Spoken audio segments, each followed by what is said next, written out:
Here we go. Hiccup took off. Snotlout, come on. This is it. Snotlout grabbed Inga by the arms and nearly dragged her to Misty, who pawed the ground anxiously after the explosion. Inga, I need you to go home. Right now. But. No buts. Go. Snotlout jumped into Hookfang's saddle and the duo took off after Hiccup and Toothless down the street. Inga climbed into her saddle and watched her father disappear down the dark corridor. She heard Toothless' sonic whistle as the chief flew to the scene as quickly as possible. She wanted to follow, every instinct in her body told her to go. But she really didn't want to get in trouble. With a heavy sigh, Inga turned Misty the other direction and took off down the street, passing guards as they charged past. Halfway to their house, Inga happened to glance down a side street across from the jail. And what she saw made her blood run cold. Misty. Invisible.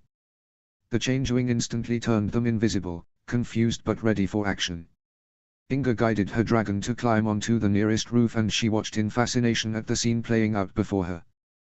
The guards in front of the jail seemed to be knocked out flat and two dragons stood on the jail rooftop while teenagers, all masked and clothed in black, furiously worked on the front door. Suddenly, it all became clear. Her father and the chief, and all the guards, were heading the opposite direction toward whatever explosion had taken place. It was a diversion. Jailbreak. Inga whispered. No way. The girl thought quickly. She and Misty could try to take them, scare the gang away or try to unmask one of them. No, she couldn't do that. Too much crazy flying and it wasn't her place. If she got to the chief and her dad fast enough, they might be able to catch them before they could leave. Turning Misty in the other direction, Inga pushed her to fly as hard and as fast as possible. The dragon followed her instincts, searching for the noise coming from the other side of the island. Finally, just beyond the town square, Inga saw torches lighting up an alleyway. She saw Hiccup and many others, including her father, searching the area with their dragons, weapons drawn. The building, which seemed to be the head seamstress's workplace, had a massive crater in the front. Windows were blown out, wood smoked as if it had been lit but quickly doused. She knew the interior was probably close to destroyed. But she also knew they were running out of time. Misty swooped down and landed in the midst of the group. Snotlout spotted her almost instantly. Inga. He stomped over, irritation written all over his face. I told you. It's the jail. Inga cried out. Snotlout's face went slack and turned to Hiccup, who faced her in confusion. Chief, this is a diversion. It's a jailbreak. Hiccup's face flushed and he growled angrily. That's it. Toothless. The chief leaped into the saddle, Toothless already crouched. Instantly they took off at a vertical angle and disappeared in the darkness. Guards took off running toward the other side of the island, yelling for their dragons. Inga watched them disappear, hoping that this whole ordeal would finally be over.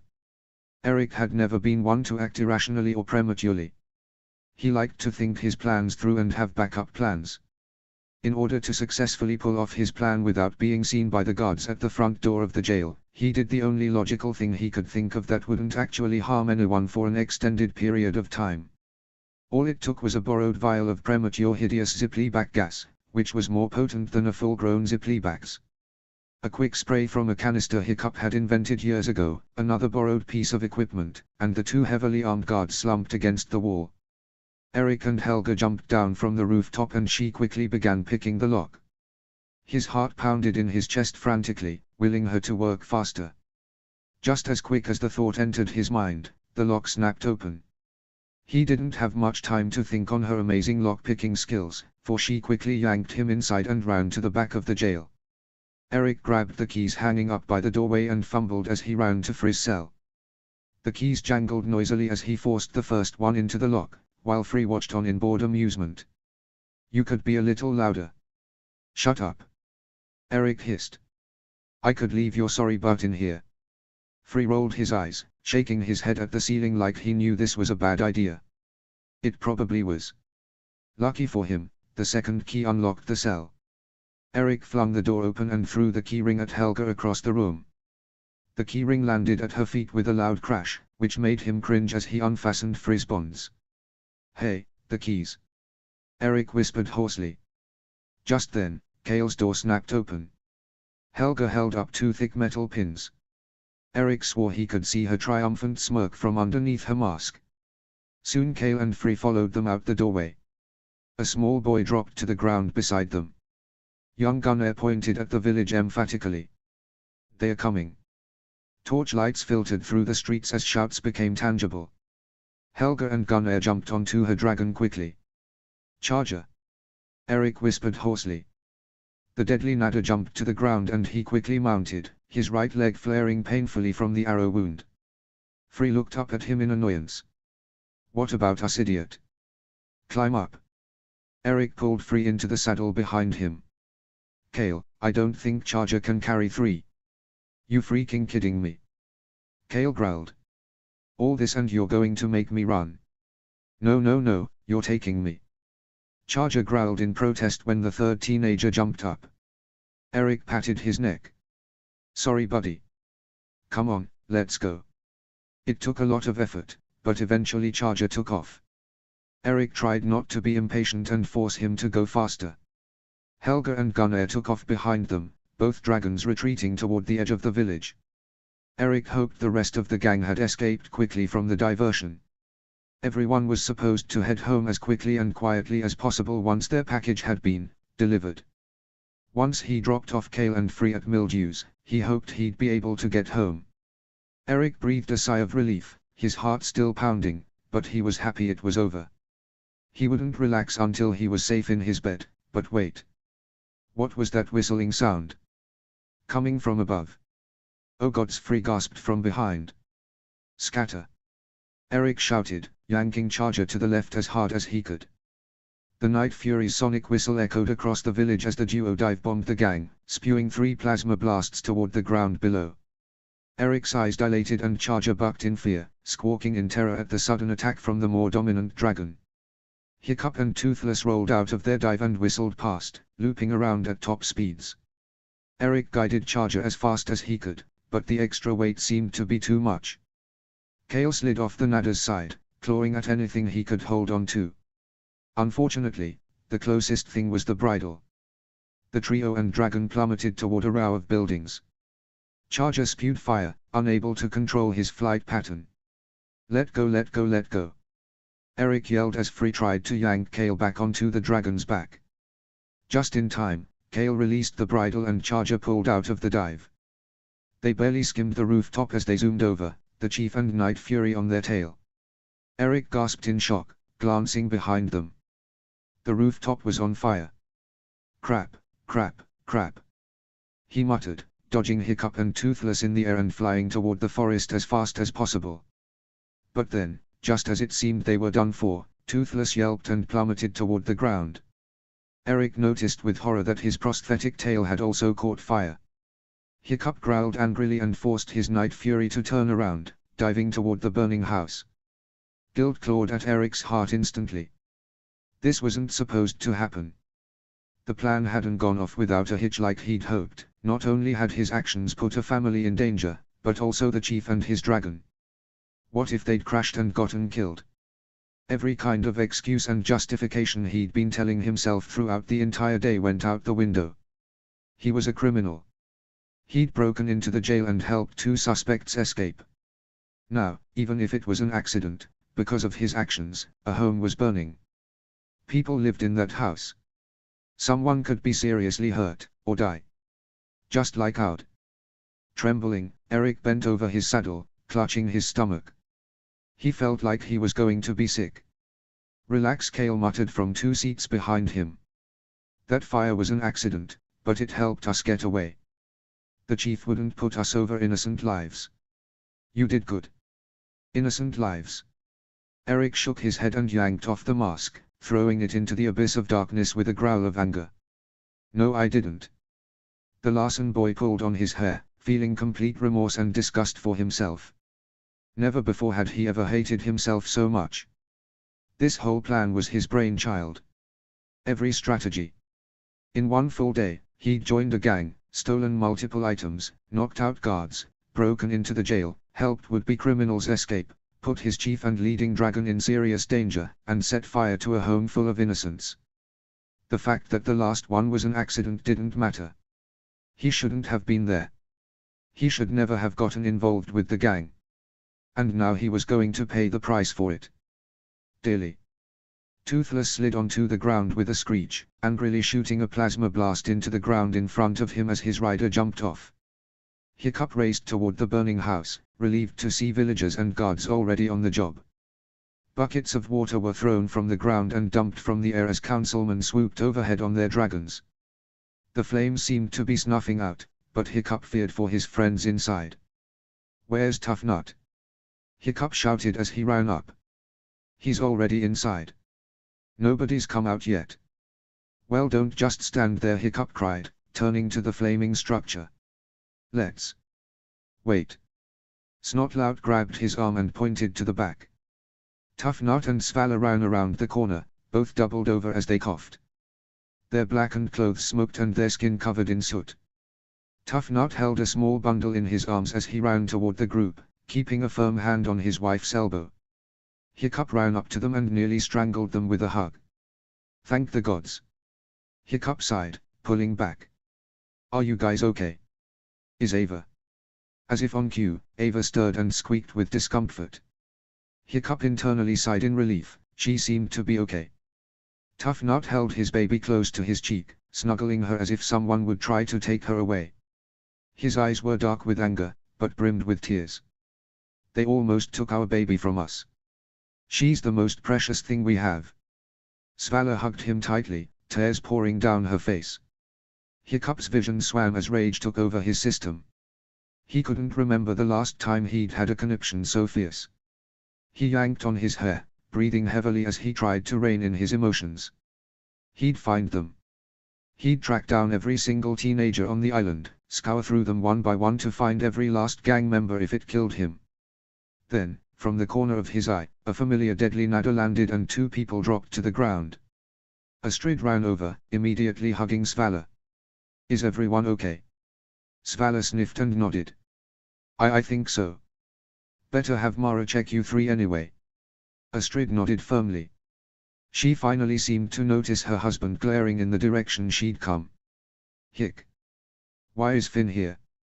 Hiccup interrupted, his body trembling with rage.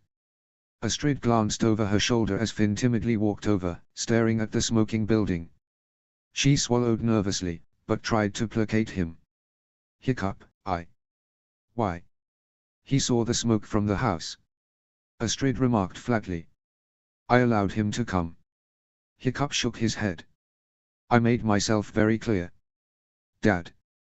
Hiccup's ears buzzed, hoping with every fiber of his being that he hadn't heard his daughter's voice. Adriana jogged forward, Brandine on her heels as he tried to grab her elbow. "What happened?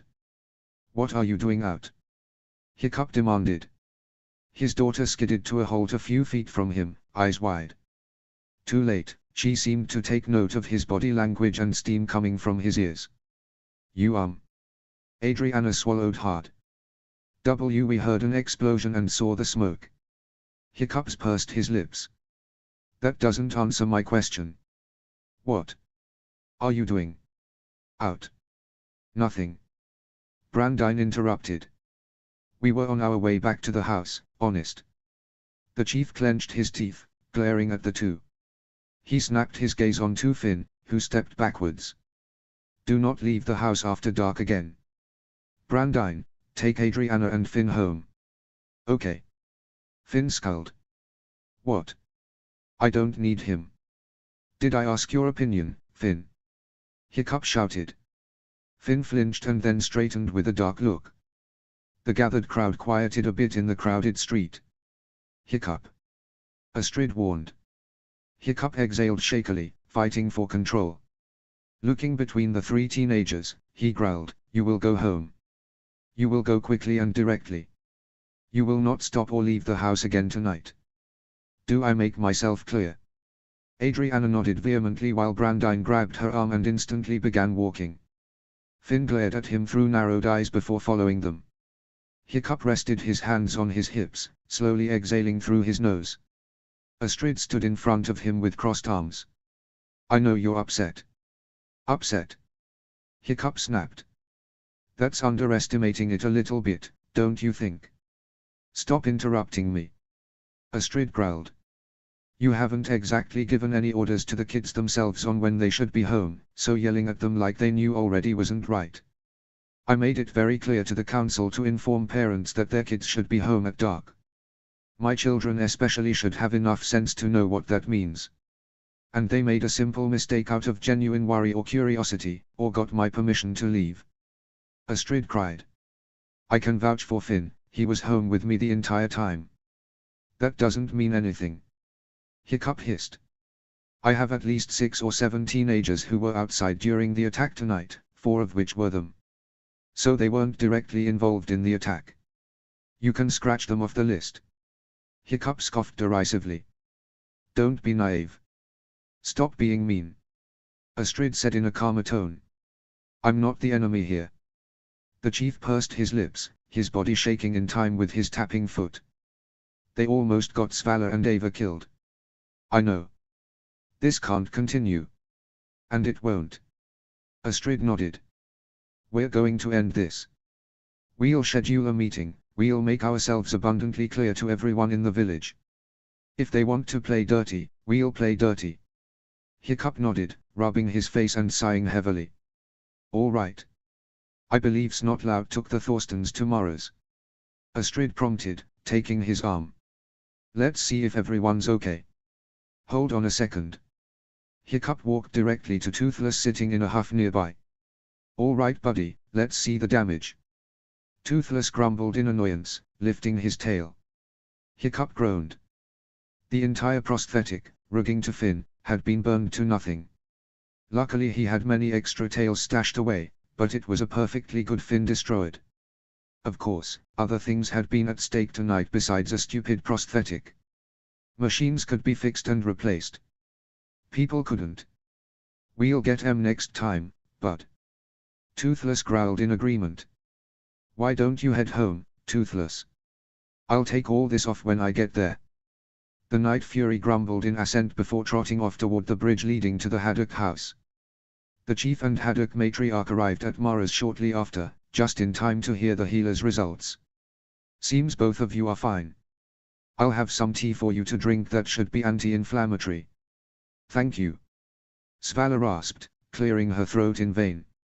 Tough Nut sat in a chair with his elbows on his knees, watching his daughter roll around on a blanket, gnawing on her fist. She presently leaned onto one elbow too far and flipped onto her back, gazing steadily at the ceiling as if wondering where it had come from. Mara greeted the Haddocks and smiled when Hiccup got onto the floor beside Ava, brushing his finger against her soft cheek. Hey there, cutie. Ava smiled at him, waving her wet fist in his face. The chief grinned, allowing her to grab his finger and put it in her mouth. Hiccup glanced up at her parents, whose faces were smiling but eyes dark with worry. Is everything okay? He asked in concern as Astrid sat beside him. The Thorstons looked up at Mara, who sighed. I have a mild concern. I'd asked Svala if she'd heard Ava cry during the fire, to which she said no. There's nothing seriously wrong with that, some babies are hard sleepers. And she is a hard sleeper. Svala nodded. But. Astrid prompted. But. Mara paused. Watch this. From where she stood 2 feet away, Mara said in a normal voice, Ava. Ava, look over here. Ava took no notice, but continued chewing on Hiccup's finger, studying his wedding ring with wide eyes. Now, Hiccup, talk to her. Hiccup raised an eyebrow. Ava. Instantly, the baby's eyes met his and she grinned. Hey there. Whatcha doing? Does that taste good? Ava giggled, reaching up to grab his nose. Did you get my nose? Did you get it? Ava squealed loudly, slapping his face with a wet hand. Gods, the cute is killing me. Svala snickered. Hiccup wiped his cheek off on his shoulder with a grin. Nothing better than baby therapy after a stressful night. Anyway. His face turned serious. So what's your concern, Mara? Mara nodded. She could hear you perfectly, she even responded to you. But me. Notice she still hasn't reacted to my voice unless I raise it a little, and there Mara smiled and waved at Ava when she turned to look. See, there she is. Ava smiled up at her, leaning against her elbow on one side. Astrid smiled and gave her a gentle push so she laid on her stomach. Mara sighed. I'm just a little concerned that maybe, just maybe she has a slight hearing problem. Hiccup tapped the baby's nose. But she's not deaf. No, I think that's why she gets so excited when people talk to her, because she can actually hear them up close. Astrid gave the parents a sad look. Are you guys okay? Tough Nut looked at her through tired eyes. I'm not worried about this at all. She's still perfect, she's still our baby. We'll jump every loophole necessary to take care of her. But I won't tolerate the gang a second further. I'm all for destruction and crazy stunts, but this. He shook his head. They crossed a line that shouldn't have been approached. Hiccup nodded. I agree. I'm going to find them, Tough. Oh, I know. The chief smiled when Ava laid her head on the blanket, rubbing her eyes. Looks like the late-night adventures are over, huh? Yep. Svala leaned down and scooped her baby into her arms. Do you guys need a place to stay tonight? Astrid asked. Mara waved her arm. No need. I've got plenty of room right here and a few cribs. I doubt you two still have one of those lying around. Hiccup snorted as he stood. You never know what's in the attic. The door presently opened and Snotlout poked his head in. Hey, everybody in one piece. More or less Hiccup waved him in. Did you find anything? No. Snotlout huffed. Some homemade bomb at the seamstress's place. Pre-immediately back gas knocked out the guards at the jail, locks picked, Kale and Free busted out of jail.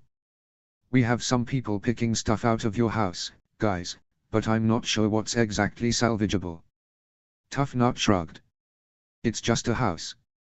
We have what's important right here. I couldn't agree more. Hiccup nodded. Lout, tell the council to start spreading the word, we're having a village meeting first thing in the morning. Everyone will be present, especially the children. All ages. All ages. 8 o'clock, I want the horns going off to meet at the Great Hall. Hiccup crossed his arms. If it's a fight they want, they'll get it. I guarantee it. Ordinarily, a building crammed with Vikings would be noisy and raucous. The next morning, it was eerily quiet as they all filed into the Great Hall, many looking nervous. Council members ushered the people into benches, instructing children and teenagers to sit with their families. Without preamble, the Great Hall doors scraped open and the chieftain and his Night Fury strode in. Within seconds, the hall quieted completely. Step thunk. Step thunk, step thunk. The sounds of Hiccup's footsteps echoed through the silent hall. Burke's leader stared forward as he walked to the center table. Finally, he slammed the broken prosthetic onto the table, causing a great crash of metal and gears and wires to echo throughout the spacious room. Villagers jumped in their seats, a few jerking away from him as if burned. Hiccup turned in a circle, hands on his hips. Green eyes glancing across the crowd, he began to slowly walk through the aisles. Few could withstand eye contact with the chief. Many trembled. Inga shrunk away from him as he walked past. Gone was the fun, easygoing man she'd joked with last night with her father. This man, he was completely and irrevocably dangerous. The chieftain finally stopped toward the front, the final sound of his prosthetic scraping to a halt and echoing in the silence. Hiccup stiffly crossed his arms and looked around. A tremor passed through the crowd when he finally spoke. If you are between the ages of 10 and 18, stand up. His voice was soft but commanding. Immediately, adolescents around the room began to stand, Inga included, but a few looked at their parents or remained seated in confusion. Everyone. Hiccup reinforced in a firmer voice. Instantly, the remaining teenagers stood. The teenagers tensed as their chief began to steadily move through the aisles again, pausing now and then to look a young man or woman in the eye. Cliff visibly shook and leaned toward his parents when Hiccup stopped to stare at him. Inga could almost see the blood drain from the boy's face. Hiccup moved on and Cliff relaxed, his mother resting her hand on his arm. Inga's eyes widened in surprise when Hiccup stopped in front of his own two children. Adriana's green eyes widened when he looked at her, her knuckles white in Brandine's grip. Brandine swallowed thickly and held the chief's gaze. And when Hiccup looked at Finn, the teen's shoulders tensed. Hiccup gradually moved on, the trio nearly sighing in relief. The chief stopped at the center table, Toothless sniffing his arm. The dragon went ignored, which was surprising. Finally, Hiccup spoke, "In my entire lifetime of living on this island, I don't think I've ever met a bunch of inappropriate, irresponsible, completely ridiculous group of teenagers other than the one standing before me today. I'm going to be honest right now." Hiccup stepped forward. "For those of you in the gang, you'd save yourself loads, and I do mean loads of trouble for yourself, if you come clean right now." Hiccup waited. He seemed to stare every adolescent down, many dropping their eyes or stepping closer to their parents. Inga grabbed Heather's hand, who squeezed it reassuringly. Hiccup smirked and broke the silence. "Oh, how the proud will fall," he said in a low voice that nonetheless echoed through the silent hall. "I want to take this moment to assure all of you in this hall, both those in the gang and those who are not, that we will round up every last one of you." Hiccup began walking through the aisles again, making eye contact with every teen he came across. "Doubt me? Dare to oppose me further?" Hiccup asked, his voice rising steadily. "That's good, because I've got plans for you, so everyone listen up. Nobody in this age group goes out after dark. Nobody. For those of you working, you get home after dinner and that's it, lights out. Your curfew is 9 o'clock. If I find anybody outside after that, you're being brought to my doorstep and I'll personally put you in a cell for questioning." Hiccup waved a hand. "Oh, and for the few smart Alecs out there, if you need a midnight out house trip, you'd be very wise to inform your parents or hold it all night because I won't tolerate this another night." "Oh, is that unfair?" Hiccup asked loudly. "Shouldn't it be up to my parents to decide what I can and can't do? Or, I'm 16, I can do what I want. Clearly some of your parents aren't doing a good enough job keeping track of their children, but you know what I think. I don't think it's your parents' fault. You want to play a game like this with adults, you want respect and adults to treat you like you know everything, then let's play the game, boys and girls. You want to be adults, I'll treat you like them." Hiccup's voice rang out, teenagers whimpering.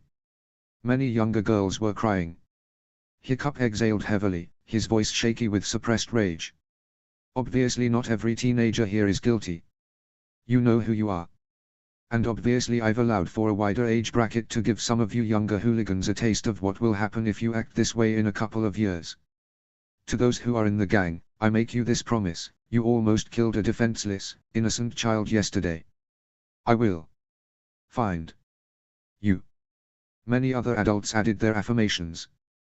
"That's right. Good." Hiccup sauntered back to the front, where the burnt tail fin lay on the table. He held it up so that everyone could see it. "Suppose the tail fin represents the village. Strong, durable, reliable. Weathered many storms. But, for a village to work properly," Hiccup flipped the prosthetic over as he was talking and began to yank out its parts, tossing them on the floor. The kids and teens gasped in shock. "You need to have reliable parts," the chief continued to walk around, still pulling the tail fin apart. Wires, gears, and springs fell around his feet and rolled under tables. "You can't have a strong and reliable machine if you tear apart the structure." He paused, allowing his words to sink in, before continuing. "Let's play a game. Do you guys like games?" "Your kids, sure you do."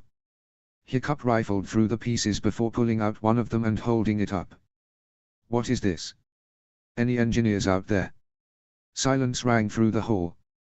"Come on, what is this? You don't really have to be an engineer to know what this is." "A spring." A teenage boy answered nearby. "Thank you. How about this?" He held up another piece. "A gear," said Mila Ingerman tentatively. "Excellent. I knew you all weren't without some intelligence." Hiccup smirked at the bewildered expressions on several teens' faces. "Now, with these pieces missing, do you think this tail fin will function properly?" "Not if it's burnt." Dana quipped unabashedly. Hiccup let out a fake chortle. "Very funny. We've got some good thinkers in this crowd. If it weren't for the rebellious outbreak, this could be our most intelligent, promising generation. Hiccup suddenly yanked off the connecting rod and waved it around for all to see, tossing the ruined prosthetic back on the table. Now, I know you all know what this is. You're a clever group. Connecting rod. Adriana mumbled, still audible in the silence. Another correct answer. Hiccup nodded to his daughter. So, when you tear apart the structure, the thing holding the entire piece together, Hiccup suddenly snapped the connecting rod in half, making several people flinch. Everything crumbles. Dead silence. Hiccup quietly turned in a circle and asked, anyone want to venture a guess as to who the connecting rod is? Or the other parts that make the village function? More silence followed this question. That would be me. And the council. Many of your parents and grandparents. Tell me, I'm curious, what exactly was the plan once you got past us?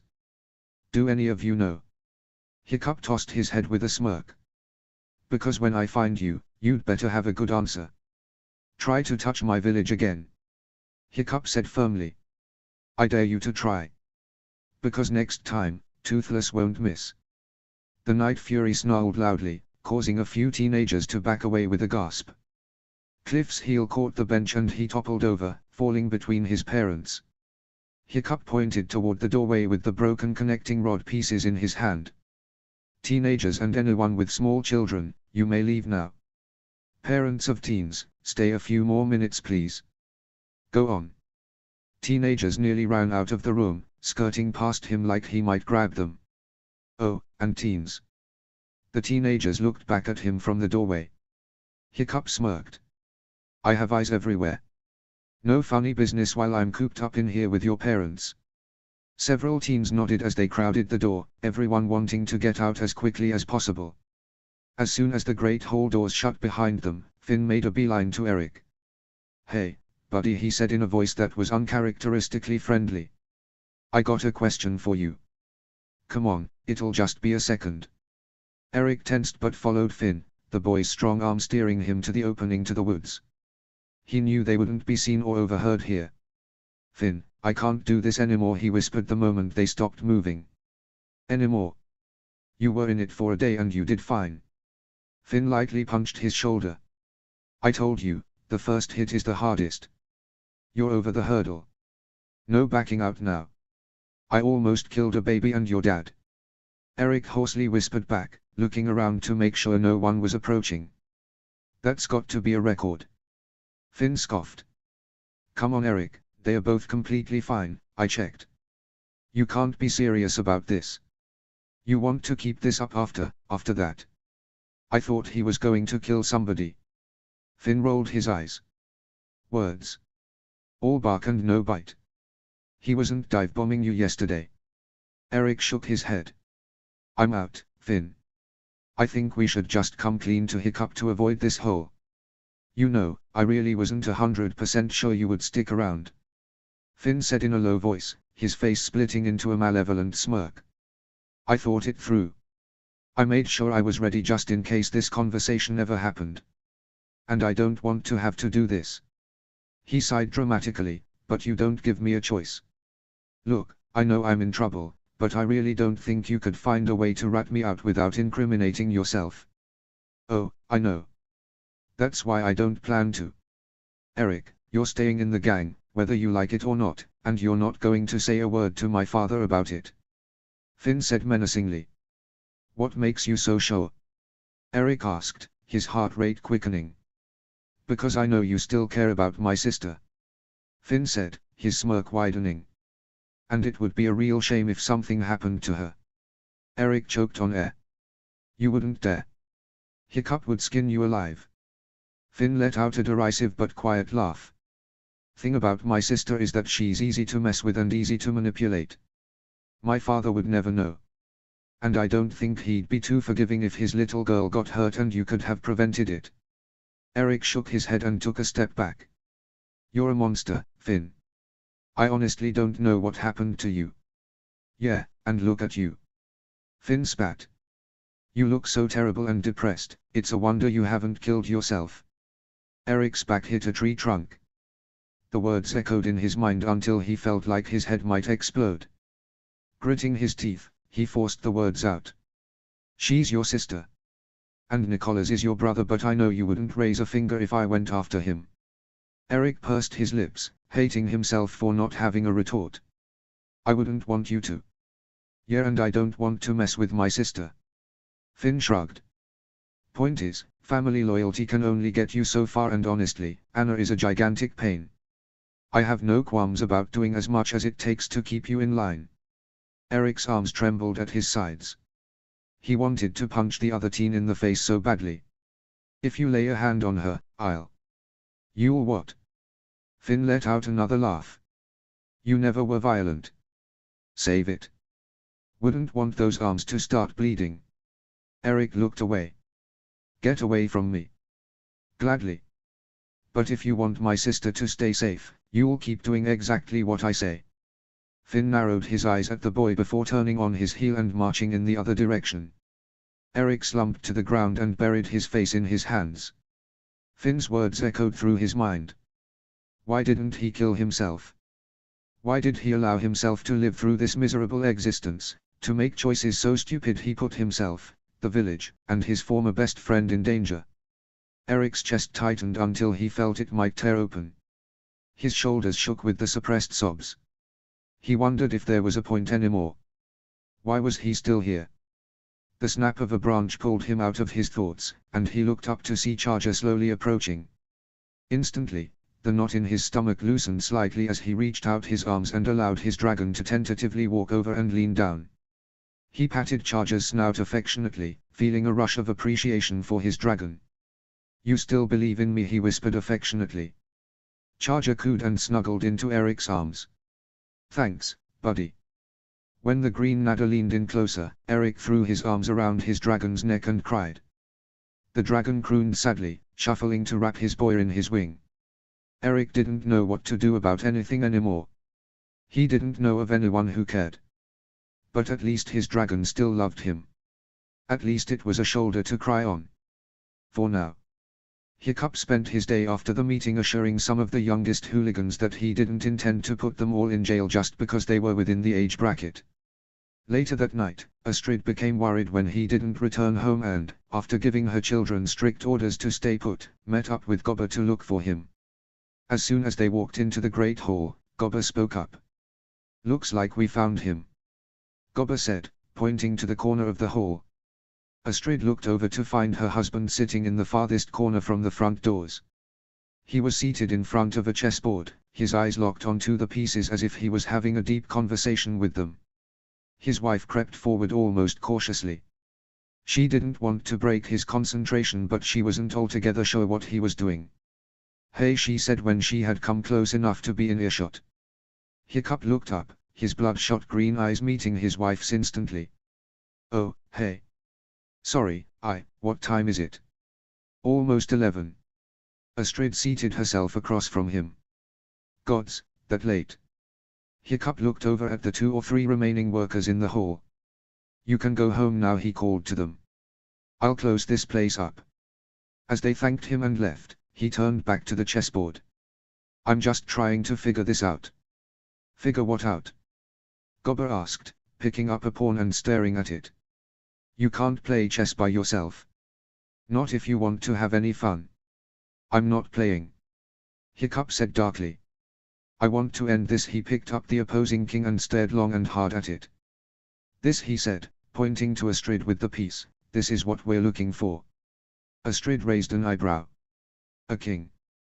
The king. Hiccup corrected. The gang is clearly hiding someone, protecting someone. Something tells me that if we find him, or her I guess, we'll be able to topple this thing once and for all. You're sure Kale isn't the king? Astrid asked. He's got the attitude. Hiccup shook his head. He's the queen. Dangerous, aggressive, probably at the right hand of the leader, but not the leader himself. Hiccup placed a finger atop the queen piece. We had him too. If we'd just been able to hold on to him. He sighed and turned back to the king. And Evan.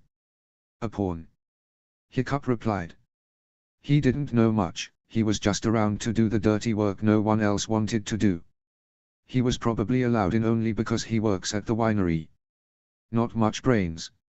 So what was free? A rook. Hiccup pointed to the rook positioned just next to Astrid's right elbow. Not much strategy, just someone who can attack where the king and queen want him. He's got the brawn but not the brains. What we need, Hiccup continued with rising interest, is a knight. A knight. Astrid picked up one of the knights on the board. Why do we need a knight? Knights are strategists. Surprise attackers. Their moves are less predictable. I suppose we could benefit from a bishop too, but they're a bit more straightforward in their planning. Are you sure you're not taking this analogy a bit too far? Gobber piped up. If we want to catch them at their own game, we need to figure out what game that is. Hiccup said, his eyes not wavering from the board. Do you really think a group of teenagers is that organized? Astrid added. Yes. Maybe not exactly like this chessboard, but they've got a strategy similar enough to be comparable. They're all in this together to protect the king. We get the king and the whole gang unravels. Checkmate. Hiccup flicked the piece over with his finger. Well, Astrid looked over at the pieces closer to her husband. What about our side? I've got that all worked out. Hiccup smiled craftily. You and I are the queen. We want to be just as stealthy, as powerful, as crafty as that piece. We're Kale's equals. Gobber, you and Snotlout are the bishops.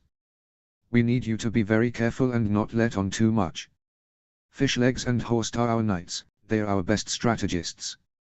Rough and Tough are our rooks, our raw muscle. And the king. The smile melted off Hiccup's face. The king is the piece that must be protected at all costs, he stated slowly. Therefore our king is our innocent villagers caught up in this ridiculous game. So what do we do in the meantime? Astrid inspected the queen piece now, silently pleased that she had such a big role in this operation. Well, we'll have to call the chess club together as soon as possible, won't we? Hiccup finally looked up at her, his eyes aglow with a sort of manic excitement. We have a choice, Astrid. We can either lie down and let the other team play us like a bunch of disposable pawns, or we can strategize and take out as many of them as we can. Throw them in jail, make them do community service, try to reason with them, because the closer we get to the king, the closer we are to ending this game. And losing isn't an option. Astrid added gravely. Chapter 14, The Knight's Lament. Chapter text. Hiccup's whole body felt heavy and sore as he walked up the steps to the Great Hall early that morning. He knew for sure that he definitely didn't enjoy patrolling until it was time for breakfast. But he also knew that to catch the gang in action, he was going to have to put in the extra effort.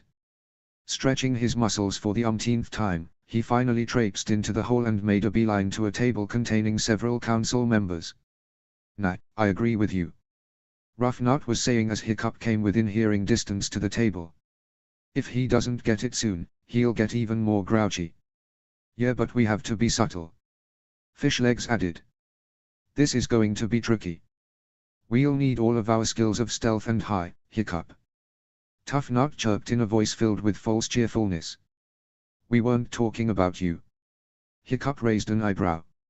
Is that so? Yeah, we were talking about Sven. Rough Nut exclaimed, thumping Sven on the back as he choked in response.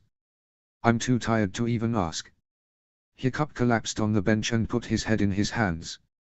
I thought caring for restless newborns was difficult, but staying up half the night almost every night. I'll take the diaper changes and 2 a.m. feedings again. Don't remind me. Tough Nut put his fingers to his temples as if warding off a headache. I'm still trying to forget about last night's blowout. Oh yeah, we've all been there, buddy. Astrid said with a smirk as she walked up to the table and sat down next to her husband. Try a double blowout. Snotlout scowled. At 3 a.m. when you haven't managed to fall asleep yet. Astrid added.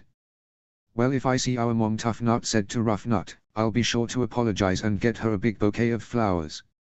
Yeah, that might actually get the last traces of the smell out of the house. Snotlout quipped, earning himself a playful smack on the arm from Heather. Anyway, Hiccup drew out the word to get everyone's attention. It was a complete waste of time. Nothing happened last night. Well, we can't expect them to attack with half the village on alert. Astrid said through a sigh. The issue is that they're obviously adjusting their strategy based on ours. That's what I'm afraid of. Hiccup pressed his palms into his eyes until little lights flashed in his vision. They're anticipating our moves. It's a battle of wits between us and whoever is in charge. Gods, I wish I could know that much.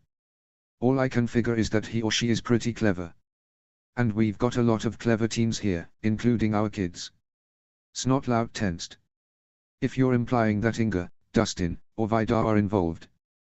No, I've pretty much ruled them out. I doubt a gang with people like Kale and Free would allow kids that young to participate. Hiccup said, running his fingers through his hair. Well, I could be wrong, but I'm pretty sure Ava isn't involved either.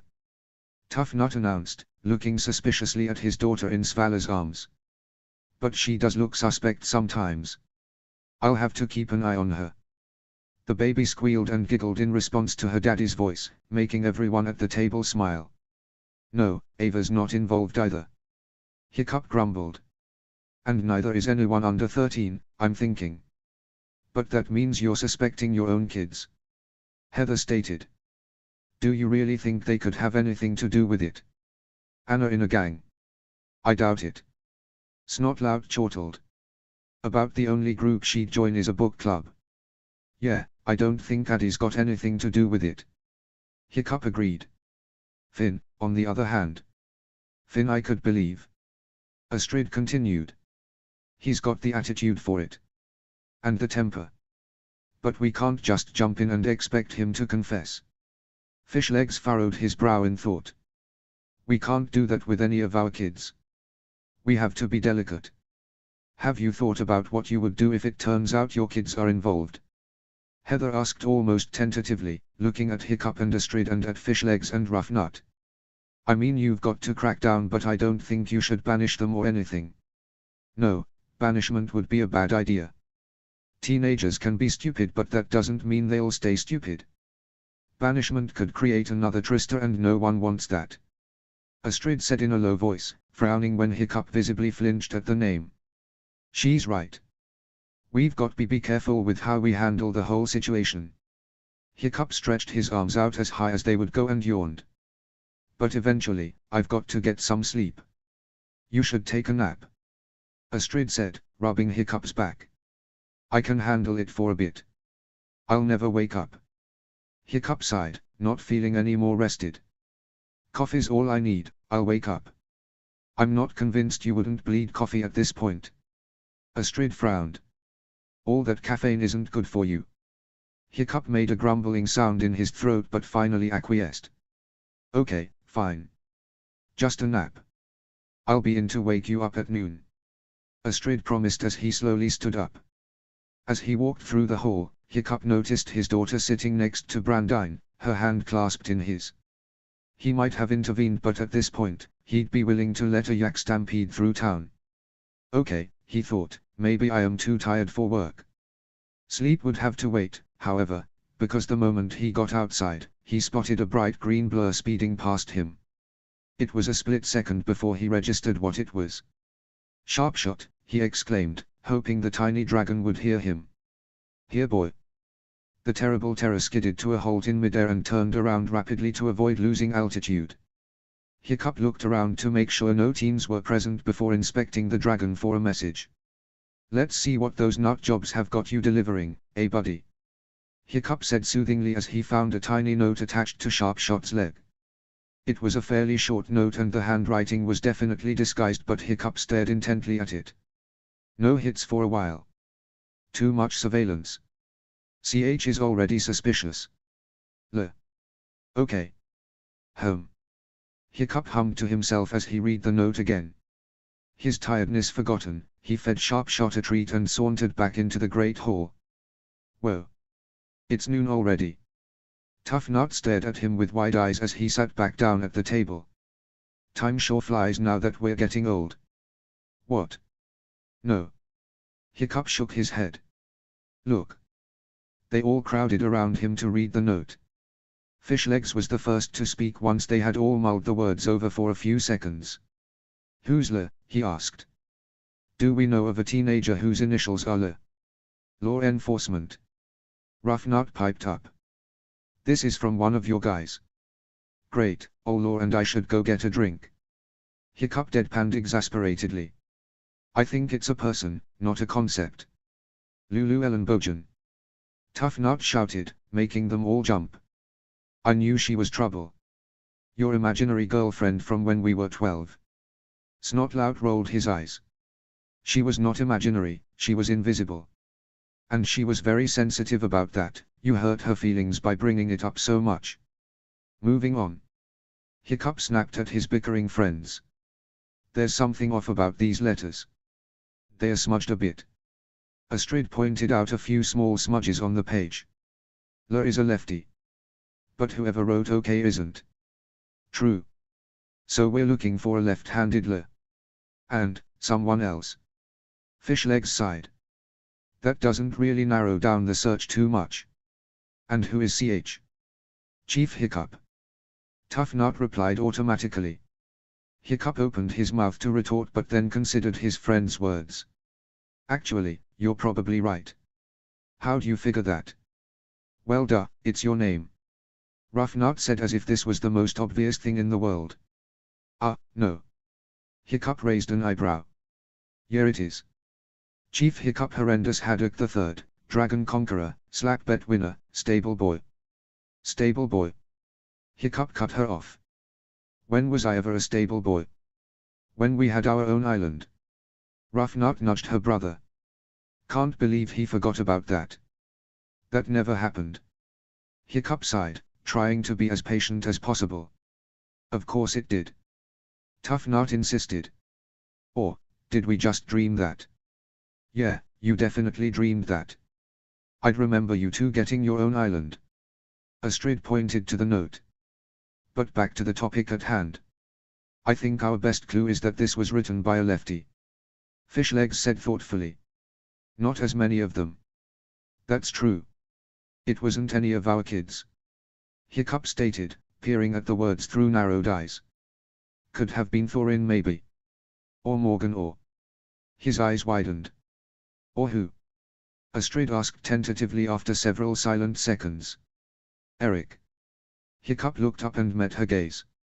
Flip the letters and it's Eric's initials. Nah, Eric wouldn't do anything that stupid. Snotlout vehemently shook his head. He's a good kid. Yeah, he is. Fishlegs agreed. But he also just lost his sister and brother-in-law. And his girlfriend. Svala added. And his mother blames him for what happened to his sister. Astrid told them. But he's also smart enough to come up with coherent strategies. Hiccup ran his fingers over his face. Gods, how did I miss this? It makes perfect sense. He always used to talk to me about some of the mechanical books he found at the library. Helped me with a couple of inventions. I bet you anything he knows how to pick a lock. And the guards said the kid who stole the terror was skinny. Fishlegs continued. I'll go talk to him. Hiccup said, beginning to rise from his seat. No. Astrid said firmly. I'll talk to him on his lunch break. Better to talk to him alone. You go home and get some rest. Astrid. No ifs, ands, or buts. Astrid insisted. Off you go. The rest of you all, go to work as normal. I've got this. You sure? Asked Fishlegs. Positive. Astrid said with a confident smile. He knows me. I don't think he'll be any trouble. The leather shop had dark windows, which wasn't unusual for the middle of the day. Astrid looked around to see Horst eating lunch with his daughter. Another glance revealed Cliff sitting on the side of the town square, leaning on his dragon as he ate his lunch alone. But Eric was nowhere to be seen. The Haddock matriarch turned toward the leather shop and pushed open the door. Eric, she called tentatively into the dim room lined with saddles, belts, and miscellaneous leather clothing items. If she hadn't heard a slight scuffle in the back room, she'd have left. Astrid immediately bounded forward and opened the door to find Eric, seated with his back to her and clearly fumbling with something she couldn't see. Hey, it's okay, she said, holding out her hands in a placating manner. I didn't mean to startle you, I'm sorry.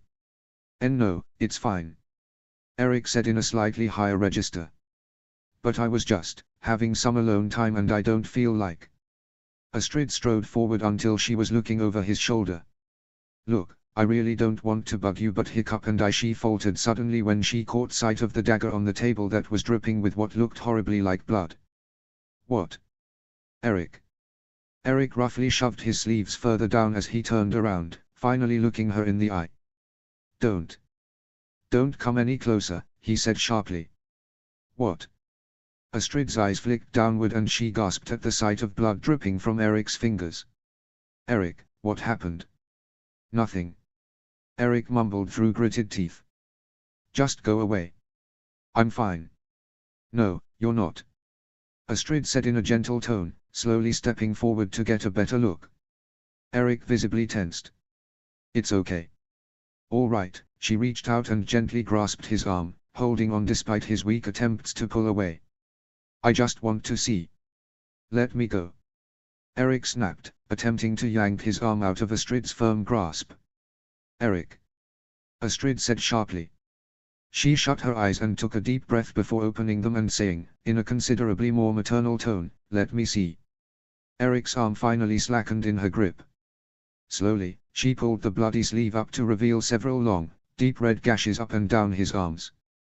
Blood oozed onto her hands and she inspected it. Astrid's eyes widened and she gasped in horror. Eric finally yanked his hand away. Just say it and get it over with, he snarled defensively. Say, what? That I disgust you.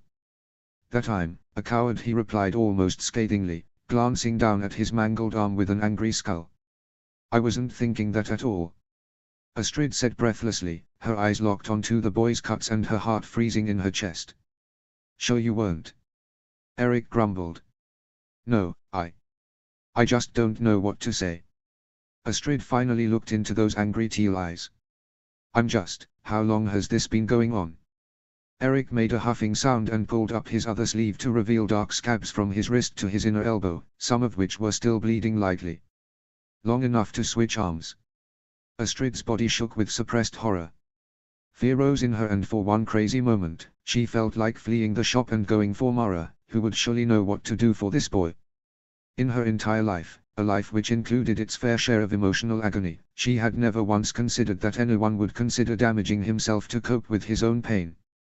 The sight of Eric's bleeding arms frightened her more than any injury she had ever seen, including her husband's stump or her son's broken arm 9 years before. But this boy she had watched grow up had reached a level of pain that seemed beyond her comprehension. Her heart ached as she looked into his eyes, which seemed to be crying out for help beneath the angry facade behind which Eric hid. Finally, after a few seconds of silence, she shakily exhaled. All right, Her mind suddenly raced for the right words to say when she remembered the healing kit she'd taken to carrying since Finn had learned to walk. I have a kit here, let me just. No. Eric took a step back and vehemently shook his head. Why are you going to get infected? You're not putting anything on it. Eric insisted. Why not? Because this is what I deserve for all the things I've done. Eric bellowed suddenly, making her jump. I deserve this. And nothing you can do is going to change that. Deserve, why? Astrid tentatively stepped forward, her arms spread out in what she hoped was a placating gesture. Sweetie, just sit down, okay? Talk to me. His arms trembling, Eric backed away. No. No, I'm not going to have a discussion about my problems. Just go away. Eric, honey. Eric buried his face in his hands as Astrid slowly stepped forward. Hey, I want to help. You can't. Eric said in a muffled voice. Yes, I can. Don't you get it? Eric suddenly bellowed, his head shooting out of his hands so he could glare coldly at Astrid. Nobody can help me. I'm a lost cause. The stupid, runty kid no one cares about. Just go away, Astrid. No. Astrid spoke over him in far too sharp a voice, making Eric jerk back in surprise. She took a deep breath before continuing in a gentler tone. No. I'm not going anywhere. And you can't make me. You can't make me talk. Then I guess we'll just stare at each other for a while. Astrid took another deep breath, her eyes flitting to the still bleeding cuts on his arms. She looked back up into his eyes, hoping her face showed the compassion she felt for this boy. Please, just let me wrap those up. Erik pinned his arms to his side. No. Erik. I will bleed to death before I let you do anything. Erik said scathingly, finally averting her gaze. Okay. Astrid reached into her belt and pulled out a roll of clean bandages from the healing kit. I'll let you do it. It's something, right? Here she held out the roll of bandages. Erik glared at the outstretched roll, shaking his head slowly. Pointless. Astrid held it out farther. You don't want them getting inf. They're already infected, Astrid. I'm not stupid. Erik snapped. Astrid shook her head. No, they're not, but they're close. She extended the roll even farther. Here, please take it. Erik stared at the roll for several seconds before finally taking it. Astrid watched as he fumbled with it in an attempt to unroll it. The once white bandages were smeared with his blood in seconds as his stiff arms and shaking fingers tried to work together, but it was no use. Astrid forced herself to stay seated as Erik's face pinched in frustration, his arms and hands apparently not obeying his brain's desperate orders. The boy's face reddened in anger and his eyes brimmed with tears until he finally flopped down onto a nearby chair and buried his face in his hands, the roll dropping to the floor. Astrid slowly reached down and picked up the roll. She pulled up a chair and sat down across from Erik, tenderly grasping his arm and pulling it down so that she could wrap it herself. Erik did not struggle, but his shoulders shook and tears streaked down his face.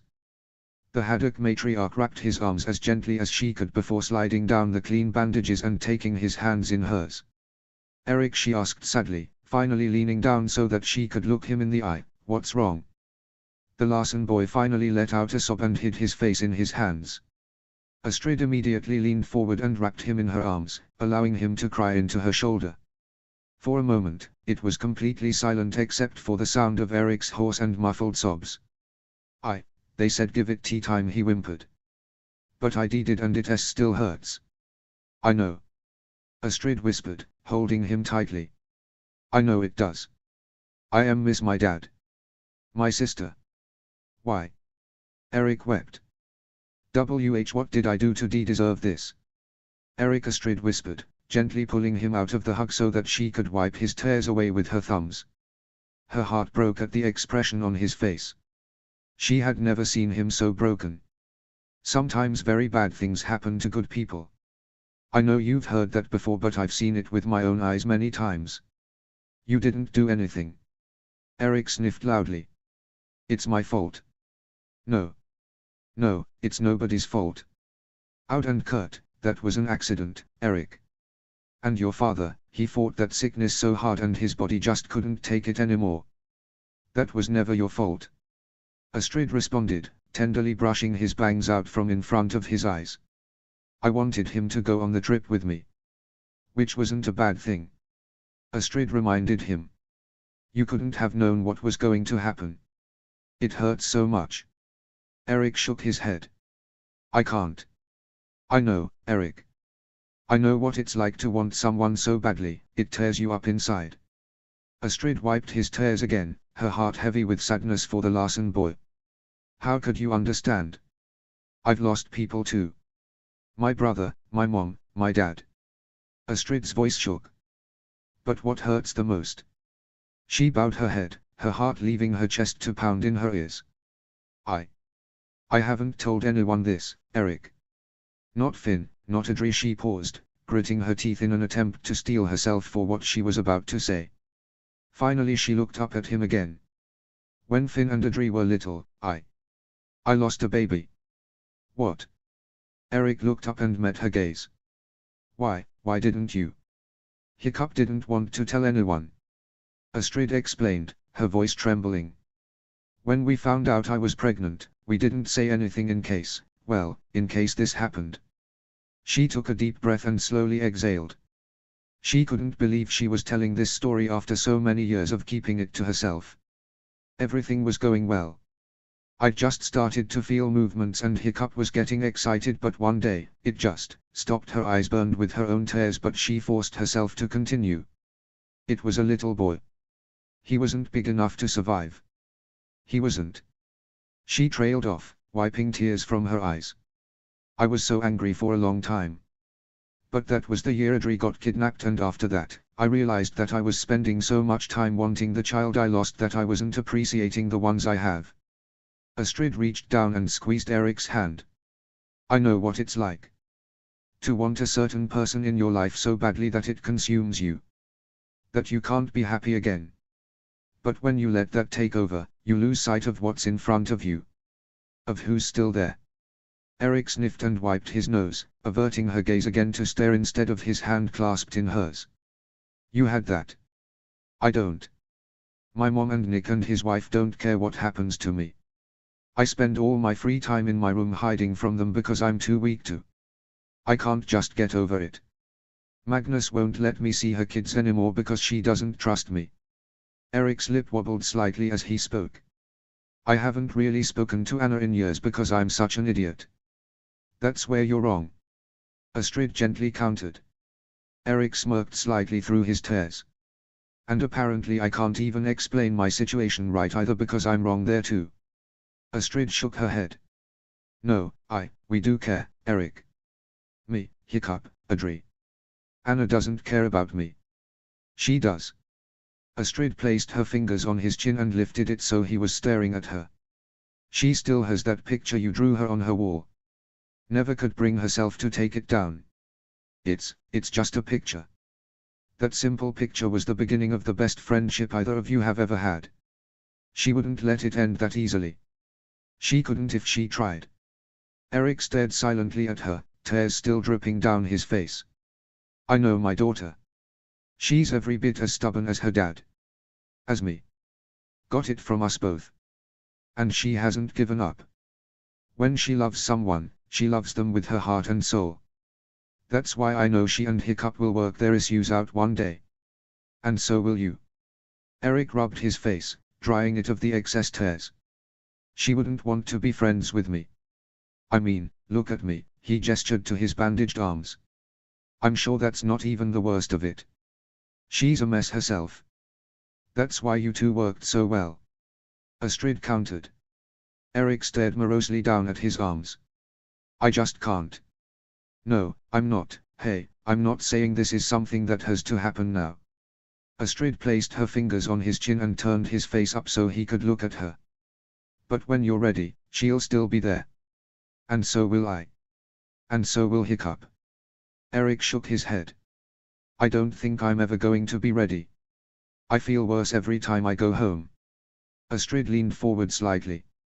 Why is that? She asked. What are they doing and saying, Eric? Doesn't matter, the boy mumbled. It does if they are hurting you. Astrid said, reaching forward and gripping his hand. Tell me, sweetie. Whatever it is, I'm not going to get angry with you. I promise. It was several seconds before Eric was ready to speak, but the moment he opened his mouth, it was like a dam within him had burst open. He told Astrid everything, about how his mother hadn't wanted another baby after Aud and had always treated him like a mistake, and how his father had stepped in on his behalf until he died. He told her about Nicholas and how he had always been Lara's favorite and how, in her eyes, he could do no wrong. Through a fresh wave of tears, he shakily told her about his mother's behavior toward him since Aud had died, how she had blamed him and bullied him into believing that he was nothing but a burden to her. Astrid listened without interrupting him, all the while squeezing his hand reassuringly. When the youngest Larsen was finished, she was silent for a moment, her mind processing everything she had heard. Finally, she spoke. I don't think you should be in that house anymore, she said slowly, as if she was coming to this conclusion while she spoke. What Lara is doing to you is damaging. She's abusing you, Eric. No, she's not. I deserve this. No one deserves this. Astrid said firmly. And no one should ever be made to feel like they are a burden to their own parent. You and Lara are very different people and conflicts are bound to happen, but these go beyond simple conflicts. She's making you feel unloved and unwanted when that's simply not true. It is true. No, it's not. Astrid gently brushed his tears away with her thumbs. Because I love you, Eric. And I know Hiccup does too, and Adri. You're just trying to make me feel better. Eric mumbled, through he met her gaze. I wouldn't say something like that to comfort someone. Astrid calmly insisted. When you were 5 years old, you became the greatest blessing that came out of my little girl's horrible experience. You gave her exactly what she needed and she did the same for you. How could I not love the child I watched grow up and whose very presence made my daughter's life so much brighter? It's more than just playing with Adri, Eric. You showed even from such an early age that you had a great deal of compassion. And I have always admired that about you and loved you for it. That's what he said. Eric sniffled and wiped his face. My dad. He said that's what made me special. Compassion. He shook his head.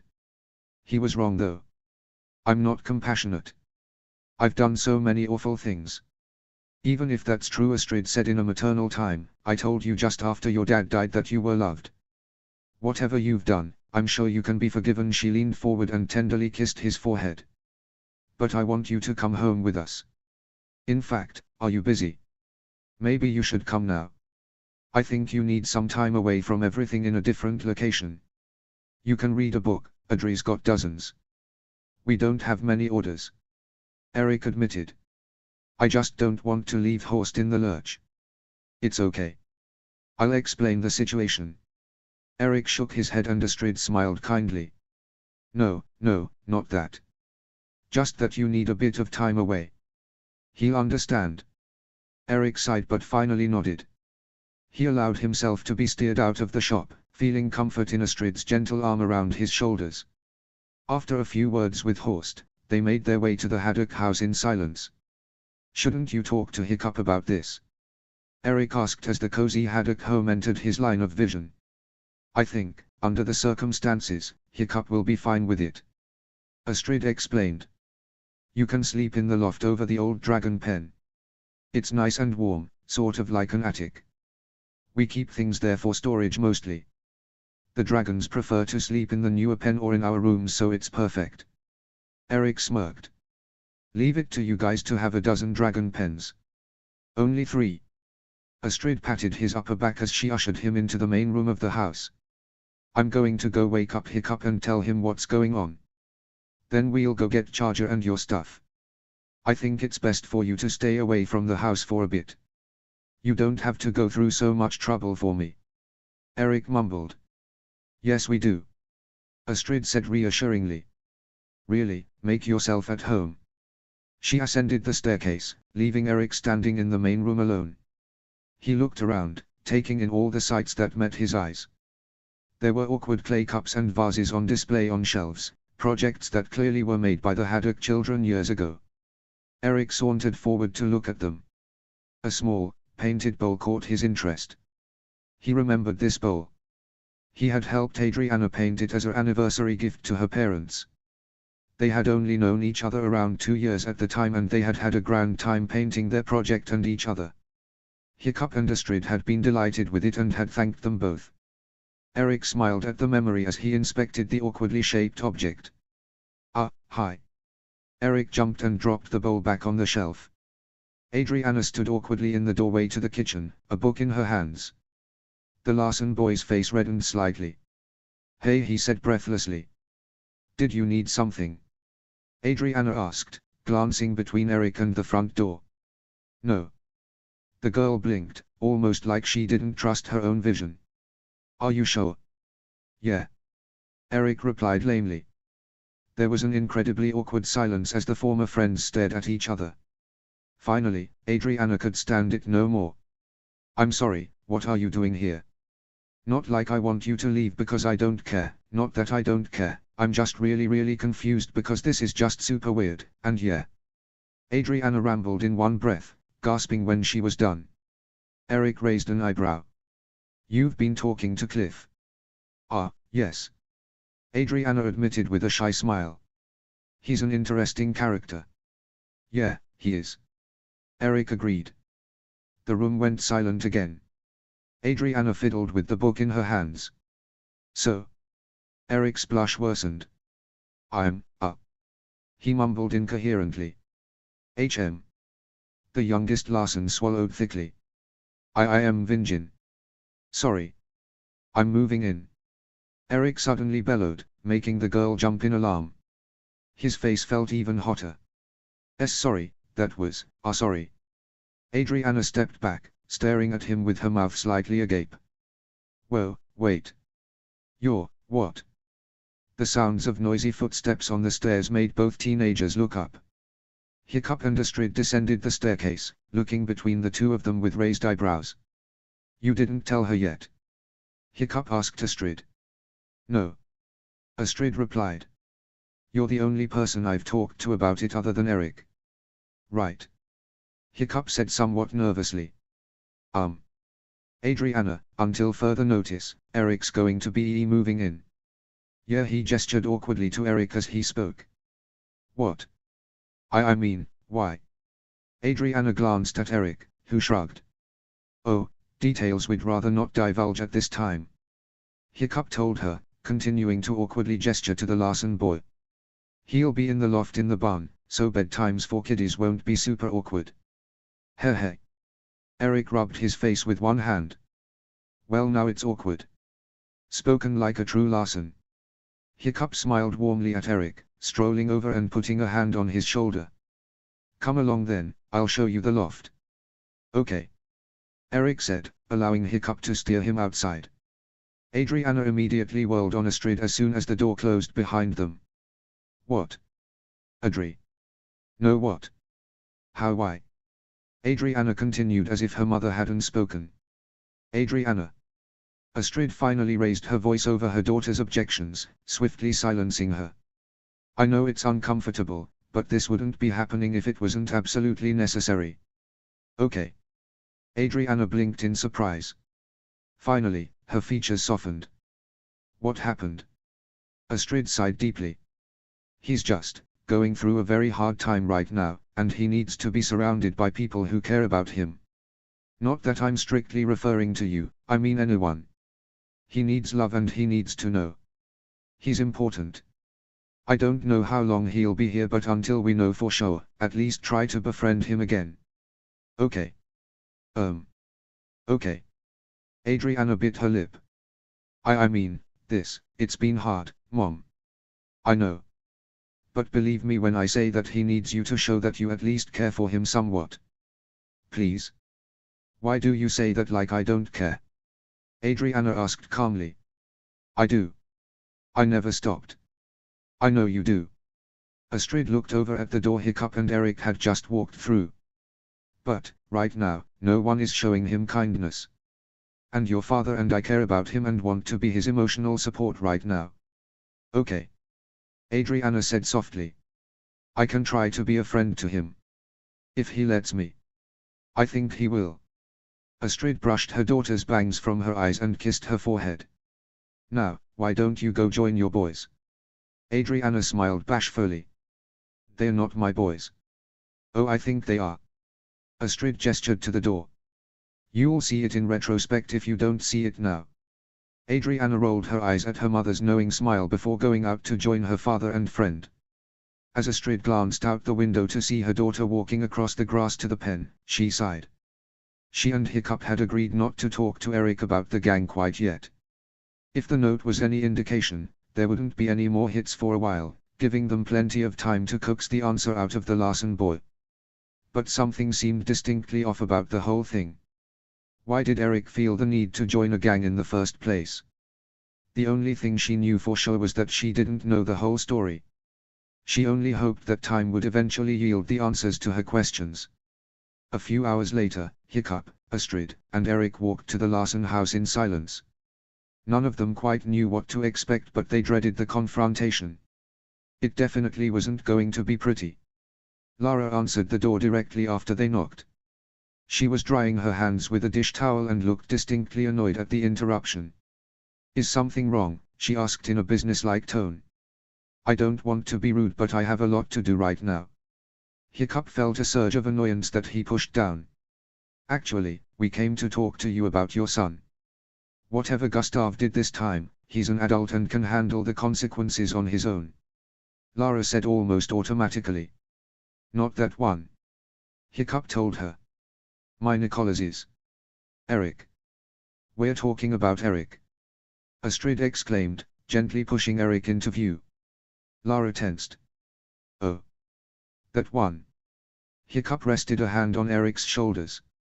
We'd like to discuss some things with you. Well, it's going to have to wait. It's Mel's birthday tomorrow and we weren't asking. Hiccup interrupted.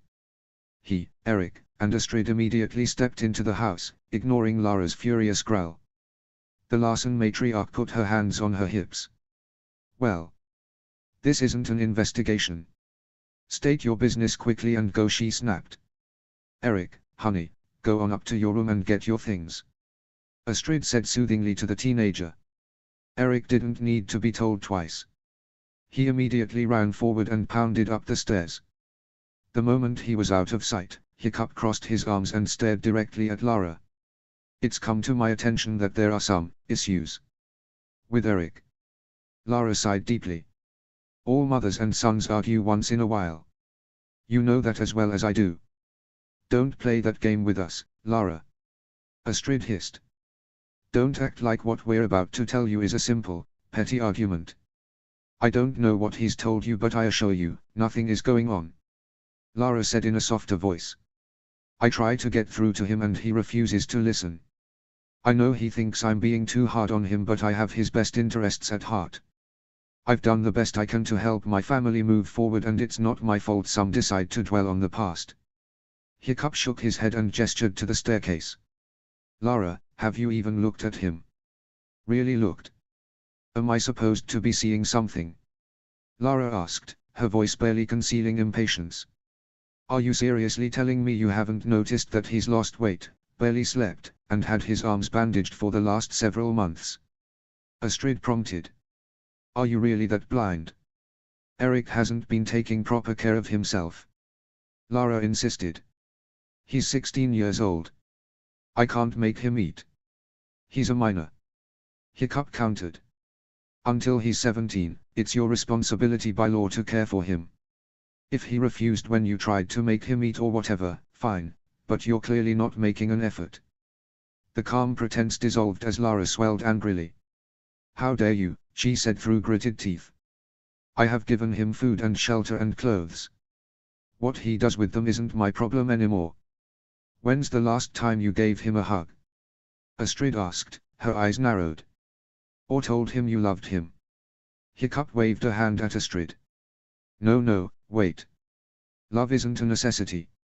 How silly, who would need that?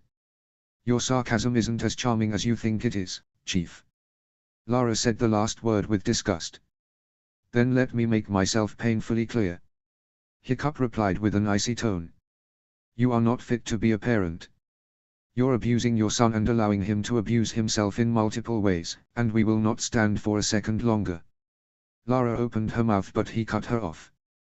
That you would dare mistreat your youngest son, the little boy that Olaf cherished with every ounce of his being, disgusts me. I may not be the greatest parent in the world. But I would never. Hiccup swallowed hard. I would never push my children away. Never like this. And by all rights, he's practically a son to us. If you won't raise and take care of him, we will. And not out of duty, but because we truly care about him. If you won't show him love, we will. Astrid added forcefully. So that's it then. You're taking my son from me just because he came to you with a silly sob story. Lara shook her head and smirked. You deserve him. If you think we're just doing this out of pity, you're sorely mistaken. Astrid's eyes flitted to the staircase. You were blessed with a wonderful child who was more compassionate at age 5 than you've ever been. Whether or not we deserve him doesn't matter. But you definitely don't. That's why Eric is gathering his things right now. Hiccup said calmly, ignoring Lara's furious gaze. We're taking him home with us. Eric. Lara called up the stairs. Get down here now. Eric came into view a second later, a bag slung on his shoulder and his feet shuffling. He avoided their gaze as he slowly descended the staircase. Unpack your things. Lara snapped, making him flinch. You've deceived our chief long enough and you are not leaving with him. She turned to Hiccup with an icy stare. I won't inconvenience him like that. Astrid sauntered forward and put an arm around Eric's shoulder. Don't talk to him that way. Do as I say. Lara suddenly bellowed at her son. Eric avoided her gaze and shook his head. I want to go with them. Lara stared angrily between the two haddocks before throwing her arms up in disgust. Fine. Take him. That'll be one less problem for me to deal with. He's not a problem. Hiccup shouted. He's your child. Hiccup. Astrid met his gaze and shook her head. Let's just go. We can't convince her to act like a decent person. She squeezed Eric's shoulder. Have you got your things? Yeah. Eric mumbled in a trembling voice. Okay. Let's go. Astrid guided him out of the house. Hiccup stayed a moment longer, his bright green eyes flashing. You know, I think about Olaf all the time. How kind and wise and wonderful he was and how much he loved his children. I trust that he saw something in you that no one else did or he wouldn't have loved you so much. For his sake, I hope you find it in your heart to love Eric as much as Olaf did. Get out. Lara hissed through her teeth. Without a response, Hiccup walked out of the house and jumped when the door slammed behind him. Hiccup, Astrid, and Eric walked back from the Larsen house in silence. Charger caught up with them a few seconds later, bounding next to Eric and making excited cooing noises. Hiccup walked with his head held high. He wasn't going to let any of Lara's words get under his skin. But something had struck a chord with his Eric and it wasn't long until he spoke up. Why do people say that there's nothing more important than family? He asked slowly, not meeting anyone's eye. Family is just something you're born into. It's so arbitrary. Why should I prioritize it if my mother has been so cruel?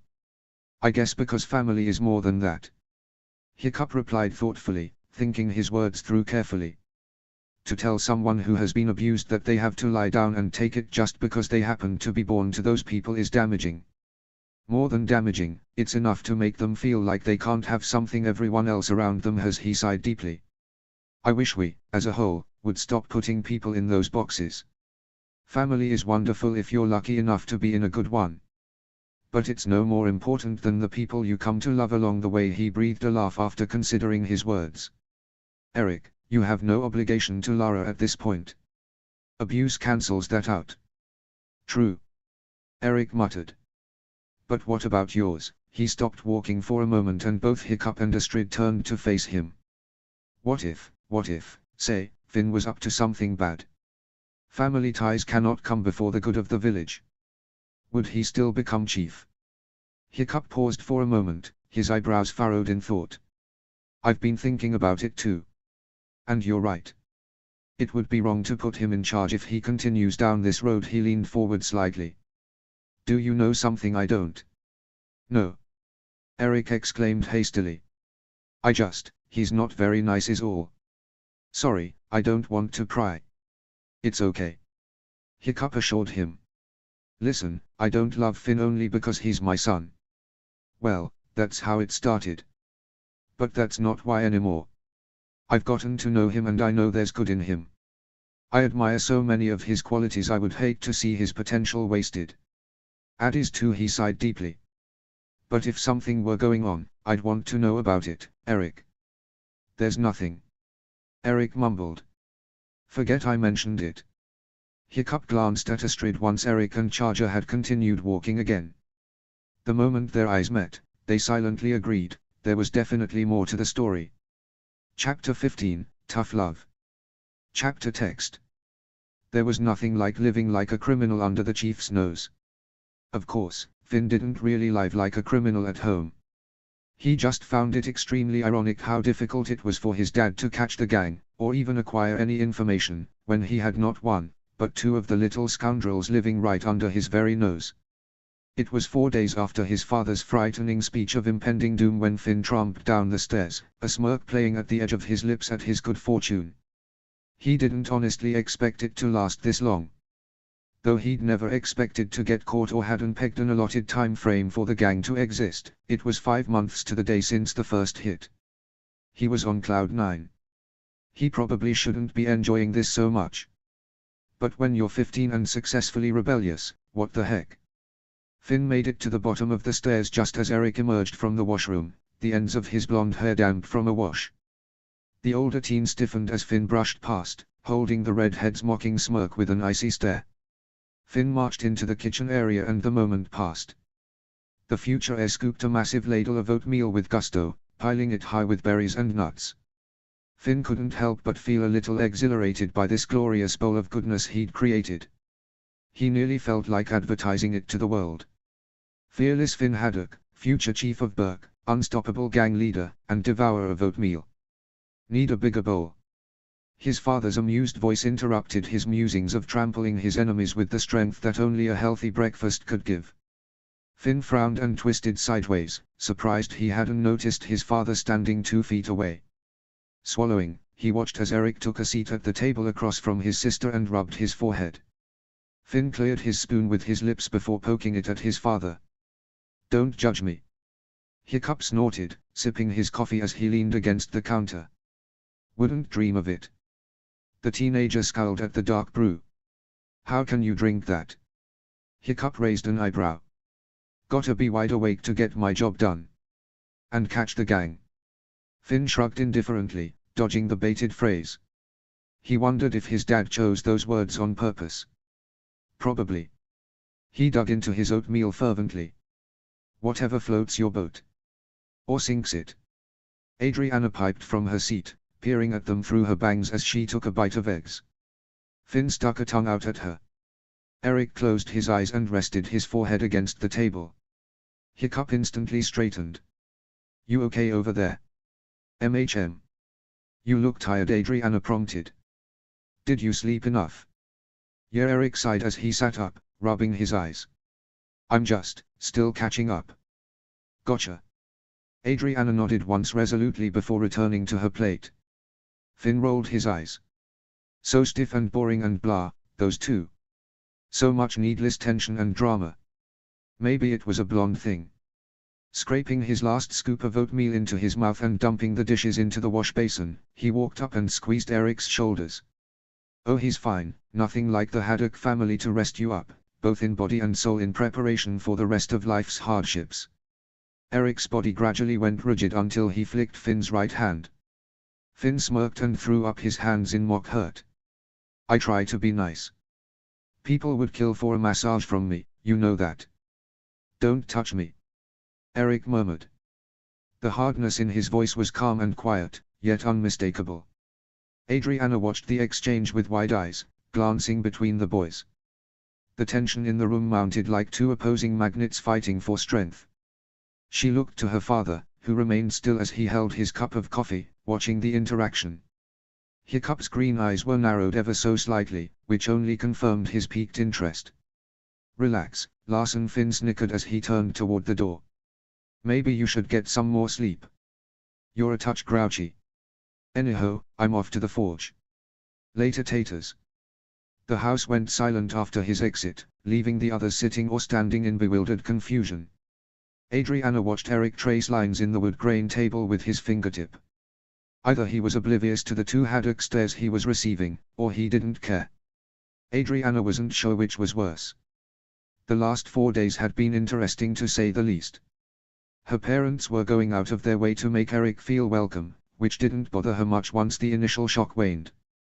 They were making a huge effort, which both piqued her curiosity and slightly stirred a few hints of jealousy. But the latter she shoved down with all her might, unwilling to be caught up in that sort of thinking. Anyone could take one look at Eric and see that he needed help. Dark circles swept under his eyes, his already lean frame a bit thinner than she remembered a few months ago, and the mysterious wraps surrounding his forearms, as always. She wanted to ask what had happened. Some sort of injury, she wagered. But she didn't dare ask. If she was sure of anything, she knew a weary, despondent soul when she saw one. She didn't want to scare him away when her parents were so clearly trying to reel him in. She didn't know what was going on in his life, but it must be serious enough for her parents to take him in. All this Adriana thought in the few quiet moments after her brother left the house. She told her mom she'd try to befriend Eric, and she'd been thinking the last few days on how she'd go about doing that. She needed more time, and she wanted to discuss it with Brandine to see if he had any advice. Hiccup finally stirred, setting his empty cup down inside the basin. He's in a mysteriously good mood. Adriana hummed in agreement. Her brother was weird and crazy on a number of levels, more often grouchy than anyone in the near vicinity. To see him in a good mood was a rare occurrence for sure. She vaguely wondered what his deal was and what was going on between him and Eric. She'd never seen them so tense around each other. It almost felt like a stalemate between two opposing sides in a war. One waiting for the other to give just a little so victory could be achieved. Eric swallowed, his eyes flickering to her for a moment before he rubbed his neck and looked away. Adriana shook her head slightly. She was reading too many books. Muffled footsteps were the only warning they got before the door flew open and Brandine stepped inside. Phew! Eric jumped at the sudden noise. Adriana smiled at him gently when he sighed in shock. Hot outside and it's not even 10 yet. Hey Brandine. Adriana greeted him. Meh. Hiccup whined, palm in his cheek. To leather or not to leather? If I was you, which I'm certainly not. Brandine brandished a finger at the chief as he sat beside his girlfriend. I would most certainly not leather. Ugh, fine. Does this mean I don't have to work today? Eric silently quipped. A beat passed before Brandine snorted. Nice. Afraid you'll have to ask your big boss about that one. Yep. Eric drew out the P sound with a pop of his lips. So kids, what's the plan today? Hiccup asked, hopping onto the counter to inspect his prosthetic. Work. Eric mused. Work. Brandine asked. PFT. You're always working. You should come work out. Eric's brow furrowed. Me, work out? Have you seen these noodly arms? He raised his limbs and wiggled his slender fingers for emphasis. Hey now, Hiccup interrupted. Wiry boys can become strong men just as easily with a little effort. Adriana nodded. Dragon riding would do the trick. Brandine frowned. Shouldn't you be helping me get more ripped than him? Now the blonde girl shook her head. You're already good. Eric's head hit the back of his chair. Is right. Hiccup murmured. Brandine snickered. You guys are just jealous. Eh? Hiccup raised his head. No. Eric shook his head. Adriana frowned. What's that supposed to mean? That was for Eric, by the way. Eric felt a blush rise to his cheeks. And nothing. He stammered, shaking his head. Well, what do you want me to say? We've already established your boyfriend is stronger than me. He'd pummel me for saying otherwise. Assuming what you're saying is the truth then? Brandine asked in a clipped tone. Eric swallowed, scratched his neck and fought for a response. Well, Hiccup mused, still working on his prosthetic. This just got awkward. Eric threw an unamused scowl over his shoulder at the chief and stood, snatching his satchel off a nearby hook. I meant nothing by it. Nothing at all? Adriana inquired. Eric paused with his hand on the doorknob, ignoring the other two men and staring directly at her. I don't know, Adriana. You tell me. You're the one that's so curious to know. The Larson boy waited in the silence for a beat before opening the door and stepping outside. Adriana's heart shrank when the door closed, leaving her alone with her boyfriend and father. She noticed Brandine look at her from her peripheral vision, and gulped. She thought it had been a legitimate question at first, considering their past history. But she hadn't considered who was sitting directly to her left either. So. Hiccup drawled, finishing with his leg. The plan. Brandine watched her for another moment before brightening considerably. I have an idea. You should come work out with me. Afraid I've got a gang to catch and harvest meetings all day. Sorry. Not you. Brandine deadpanned. Not that that wouldn't be jolly good fun, but no, I meant Anna Banana. Both Haddocks frowned in confusion. Me? Adriana asked. I don't know about that. Oh come on, Brandine pleaded. The most you ever do outside is fly with Lily, which is a great thing mind you, but it's not pure exercise. It's not sweat pouring down your back or rippling muscles from a hard workout. Yeah, one problem with that, Brown Adriana chuckled. I'm not exactly a man. Rippling muscles and dripping sweat sound repulsive. Brandine's jaw dropped in hurt. Even these bad boys. He flexed an arm for effect. Adriana blushed, glancing at her father. Put that thing away. Oh man, Hiccup sighed. Not the biceps, please don't let me see that. She might die a horrible death of embarrassment. Horrible. Brandine chimed. Crushing. Hey. Devastatingly crushing. Would you two shut up? Adriana shouted over her laughs. Seriously. Why would you want to drag me out into the woods to work out? Because you're a lazy bag of bones and you need to learn to hold your own in a fight. Brandine remarked flatly. Hiccup chortled in the background. Seriously, you're the freaking Princess of Berk, his daughter. Finn's got it down, you need to have some skills other than reading, which is a good skill, but you just come on. Wait, Adriana pulled her arm back. Is this for fun or because you think I need to change who I am to fit your standards? Brandine looked taken aback. He looked at Hiccup, who merely sat there with an amused expression, waiting for him to respond. I want to change you for you in a good way, but not because of my own selfish desires or bad tropes of what women should or shouldn't be. Adriana blinked, waiting. No, I mean this honestly, you don't get any exercise outside of flying and I think you should be more active. That's all. Brandine smiled warily, hoping he hadn't made a serious oops. Adriana raised an eyebrow. Lazy bag of bones. Laziest bag of bones I've seen to date. But Brandine smirked, tapping her nose. Still pretty. All right, lovebirds, get out of here.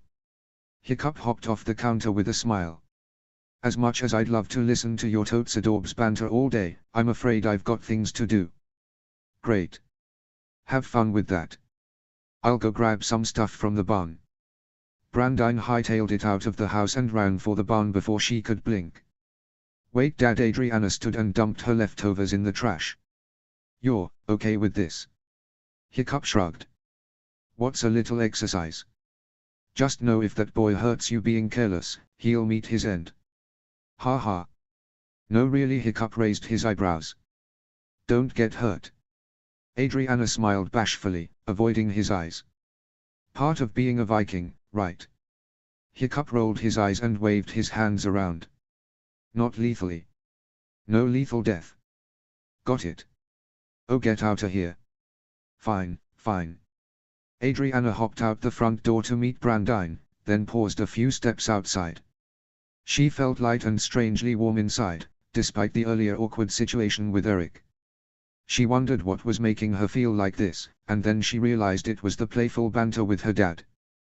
They hadn't bantered like that in, she didn't want to think about how long. It was inviting and comforting. It was fun. On a whim, she twisted on her heel and met her father as he was closing the front door. He looked at her in surprise and stilled when she wrapped her arms around his chest for a hug. A beat later and Hiccup had her wrapped in his arms, so strong and warm and comforting. She found that she suddenly didn't want to pull away. You okay? He murmured in her ear. Adriana finally straightened out of his hold and nodded with a warm smile. Have a good day, Daddy. The words clearly impacted him deeper than she expected. His eyebrows pinched together and he gave her a wistful smile, reaching up to brush her cheek with his thumb. You too, sweetheart. Hiccup bent down to kiss her forehead chastely before nodding toward the barn. Now go on, your boy's waiting for you. Sure enough, Brandine stood by the barn doors with their 2 dragons and a handful of weapons. He watched on with an amused expression. Adriana blushed and nodded. See you tonight. Bye, Addy.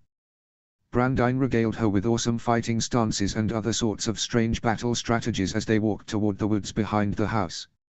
Adriana threw a last look over her shoulder as her father and Toothless took to the air and swooped toward the village.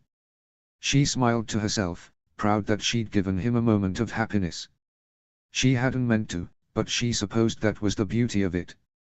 The point wasn't to make someone feel loved. It was simply to love. Do you think it'll work? Hiccup inspected the vial of liquid before his eyes, narrowing his eyes. It just seems like an odd combination. I haven't tested it yet. Mara said, her eyes focused on the same vial. I really haven't gotten a chance. Well, I guess testing it would involve someone's heart stopping. Hiccup handed her the vial back to her. But it's an interesting theory. I've made plenty. Mara tucked the small vial into his hand. You're the chief. You should be carrying this with you. Experimental medicine that may or may not work. Can't see how that would go wrong.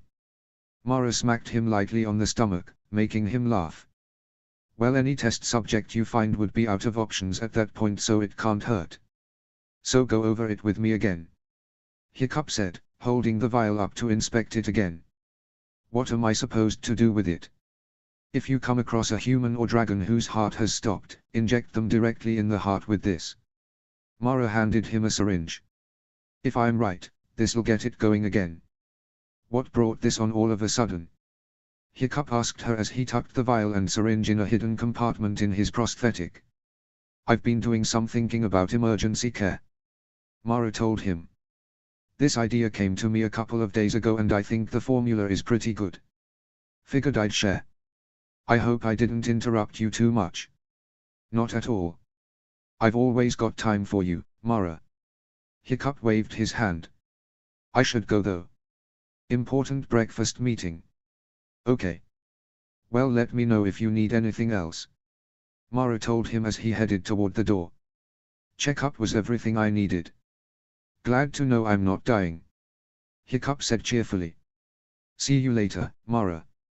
No offense, but I hope not to visit you at work until my next checkup. No offense taken. Mara called after him. Hiccup was in an extremely good mood early that afternoon. Perhaps it was the hug he'd gotten from his daughter that morning, but he felt ready to take on the world. Or maybe it was all the coffee he'd been drinking since waking up. Either way, he had certainly gotten out of the right side of bed that morning and was looking forward to his lunch meeting. As soon as he got to the Great Hall, he spotted Eric standing awkwardly against the wall near the door. The youngest Larson smiled when he saw the chief. I was starting to think you wouldn't show up, he said, sounding very relieved. Then I'd probably have had to eat with Cliff. I wouldn't miss this for anything. Hiccup told him, affectionately patting his shoulder. Let's not waste any more time. As soon as they had gotten food, they sat down at a table toward the middle of the hall so that Hiccup was still visible to those who needed him. Few people had come by since Hiccup and Eric had started meeting up for lunch every day for the last few days, but they preferred to avoid interruptions. So how are you doing? Hiccup asked him once they had sat down.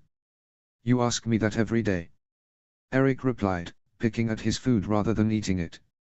I'm not really sure how to answer it though. Well, it's been a big adjustment.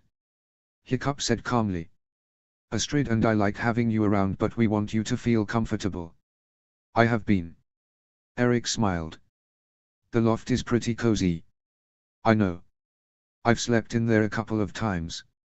Usually when I'm sick and I don't want Astrid to catch whatever I have. Oh, so it's germ-infested. Eric made a face. No wonder my throat's been so scratchy, he smirked and rubbed his throat with his fingers. If I die of a horrible disease, it's your fault. Hiccup let out a sarcastic chortle. If you die of a horrible disease, can I have your dragon? I've always wanted an adder of my own. Toothless made an indignant noise and smacked him with his tail. Hiccup laughed and was pleased to see Eric smile. However, the amusing moment was short-lived. You're dying, someone cried from behind Eric's head. Oh, say it isn't so. You wouldn't leave your old pal to do all your work by himself. Eric turned to see Cliff standing over the table, looking extremely emotional. Hiccup raised an eyebrow at the unexpected guest as Eric buried his face in his hands. You okay? Hiccup asked Eric, staring between him and Cliff. He's just weeping for joy at the sight of me. Cliff thumped Eric on the back and sat down next to him. But it's not him I wanted to talk to. Chief, I've been mentally, emotionally, and physically preparing myself for this inevitable talk, and I feel. Cliff placed his hand on his heart. I feel now is the time to have this conversation. Oh gods. Eric said through his fingers. Okay, what did you want to say? Hiccup asked, feeling slightly apprehensive. Chief, I promise you, no, I swear to you that I did not have anything to do with that gang. Cliff folded his hands in front of his face, his voice wrought with emotion. Please don't lock me up, Chief. I'll swear it before the whole council. I'll testify it under threat of dismemberment that I don't even know who's in the gang. Cliff. I don't even know who knows who's in the gang. I don't know anything. I know I fall in the right age range, but I'm innocent, I tell you, I'm innocent. Cliff wailed, dropping to his knees. Several people looked in their direction with amused smiles. Cliff, I don't. Please don't lock me up. I can't sleep at night without my door open. I can't even fall asleep without my teddy bear. I wouldn't last 5 minutes. Cliff. Hiccup bellowed, silencing the pleading teen. Cliff whimpered in terror. It's okay. I never thought you had anything to do with it. Cliff's eyes widened with renewed hope. You didn't. No. Hiccup assured him. You've given me no reason to suspect you. Oh, okay. Cliff bounded to his feet and enthusiastically shook the chief's whole arm. You are a wise and wonderful chief, and all of the archipelago is lucky that you exist. My best friend in the whole universe here is truly blessed to have found your favor, and it is my greatest dream that I may be deemed worthy enough to be considered one of your most loyal subjects. Thanks. I think you have done so much good for this village ever since you took over for your noble and well-respected father, and I would be surprised if you didn't go down in history as one of the greatest chiefs the world has ever seen. Cliff finally let go of Hiccup's arm, much to the chief's relief. You are my hero, Chief Hiccup Horrendous Haddock III. Thank you, Cliff. Hiccup spoke quickly before the boy could continue. I would be honored to deem you worthy of being one of my most loyal subjects. The village needs more teens like you. Cliff suddenly hugged the man tightly. You are truly the greatest man who ever lived. I'm not so sure about that. Hiccup said, laughing as he hugged the boy back. But I do my best. I have but one request for you. Cliff told him once he had let the chief go. Hiccup gasped and massaged his ribs. Please give Eric your blessing to wed your lovely and beautiful daughter Adriana. Eric choked on a bite of mutton, but if Cliff noticed, he didn't let on. They are my one true pairing, the light of my life. Their love story shall be legendary, and I know my bra here will provide you with the greatest grandchildren a man of your stature could ask for. If the opportunity arises, I'm sure Eric would be a fine husband. Hiccup assured him. But Addie is dating someone else now. Cliff waved a hand. Details, Chief. Let that sham relationship run its course so that you can bless this gentleman with the love of his life. He thumped Eric on the back. And with that, I really must be going. Horst has a lot of orders and I wanted to get started early to make sure he's not in over his head. Ah, okay. Hiccup nodded once. Go in peace, my loyal friend. Cliff beamed at him before scampering off, leaving Hiccup laughing and Eric blushing deeply. I'm sorry about him. Eric said after he was certain Cliff was gone. He's a character. Hiccup finished, still laughing. Good kid though, I like him. I think he's good for you to be around, to be honest. Eric raised an eyebrow. Why? Because he's cheerful and he looks up to you. Hiccup said with a small shrug. He doesn't have any siblings and I think he sees you as a big brother. Congratulations. Great. Eric grumbled. 4 brothers. 5 if Cliff's dream comes true and I somehow manage to marry Adriana. You can never have too much family. Hiccup assured him. Haven't you always wanted a younger sibling? No. Eric rested his cheek on his hand. There were already too many kids at home. I did. Hiccup sighed. Mom died before I got the chance to have any. I always wanted a little sister. He suddenly looked up at the sight of a blue terrible terror. Although now I'm not so sure about that. The terror flapped around Hiccup's head, refusing to land and looking very pleased that she had delivered her message. Finally, Hiccup managed to take the note from her leg and give her a little treat for her efforts. He then glanced down at the message. Hiccup. I've been thinking really super duper crazily and ridiculously hard about your gang problem ever since I got home, and I think I have an idea. You should pretend you have issues with your guards one night and let the teens hear you talk about it so they'll try to mess with that place while it's not guarded. Better than that, you should have some of your guards talk about it so it doesn't look like you set it up. It would be easy peasy to get them to do that, and you'd have that whole gang cornered before you can say Kamikaze is a genius. Hope you think about my idea because I think it's the best idea in the world. Kamikaze the crazy. Hiccup sighed. He'd already come up with this idea weeks ago, but the gang hadn't taken the bait. However, he was pleased that Kamikaze was so willing to help, and it was a decent plan in and of itself. Good news. Oh yeah. Hiccup tucked the note away in his coat. Kamikaze's fine. Sends her love. Just as nuts as ever. But maybe a little smarter than I thought. Eric's eyebrows shot up. Smart. Okay then. She is. Hiccup told him. But that's not important at the moment. What is important is spending some of my day checking in with you. You don't have to do this. Eric said, lowering his head and staring at his plate. I tell you this every day. Hiccup said patiently. I want to do this. I like spending time with you, Eric. If I didn't, I wouldn't be here. You spend plenty of time with people you don't like. Because I have to. Hiccup shrugged. That's life sometimes. But that's not the case here. You're a great kid, Eric. And I am so proud of how far you've come already. Eric honestly didn't know how Hiccup did it, but the Haddock patriarch always managed to make him feel good about himself. Maybe that was where Adriana had gotten the warmly encouraging nature that had always attracted him to her. The feelings of self-doubt ebbed away despite himself, almost like they had when his father was around. Eric still missed Olaf so much he felt a physical ache in his stomach at the thought, and Hiccup certainly wasn't the same person, but in just a few days, Eric had come to feel like he had a father again. It was a feeling he didn't know he missed. And, unfortunately, with that feeling came a tidal wave of guilt. He forced a smile as he and Hiccup ate lunch, but he knew that, eventually, he would have to reveal his true colors. He only hoped Hiccup wouldn't hate him too much. Inga didn't like walking anywhere by herself. She felt unsafe without her dragon or family or Alton by her side.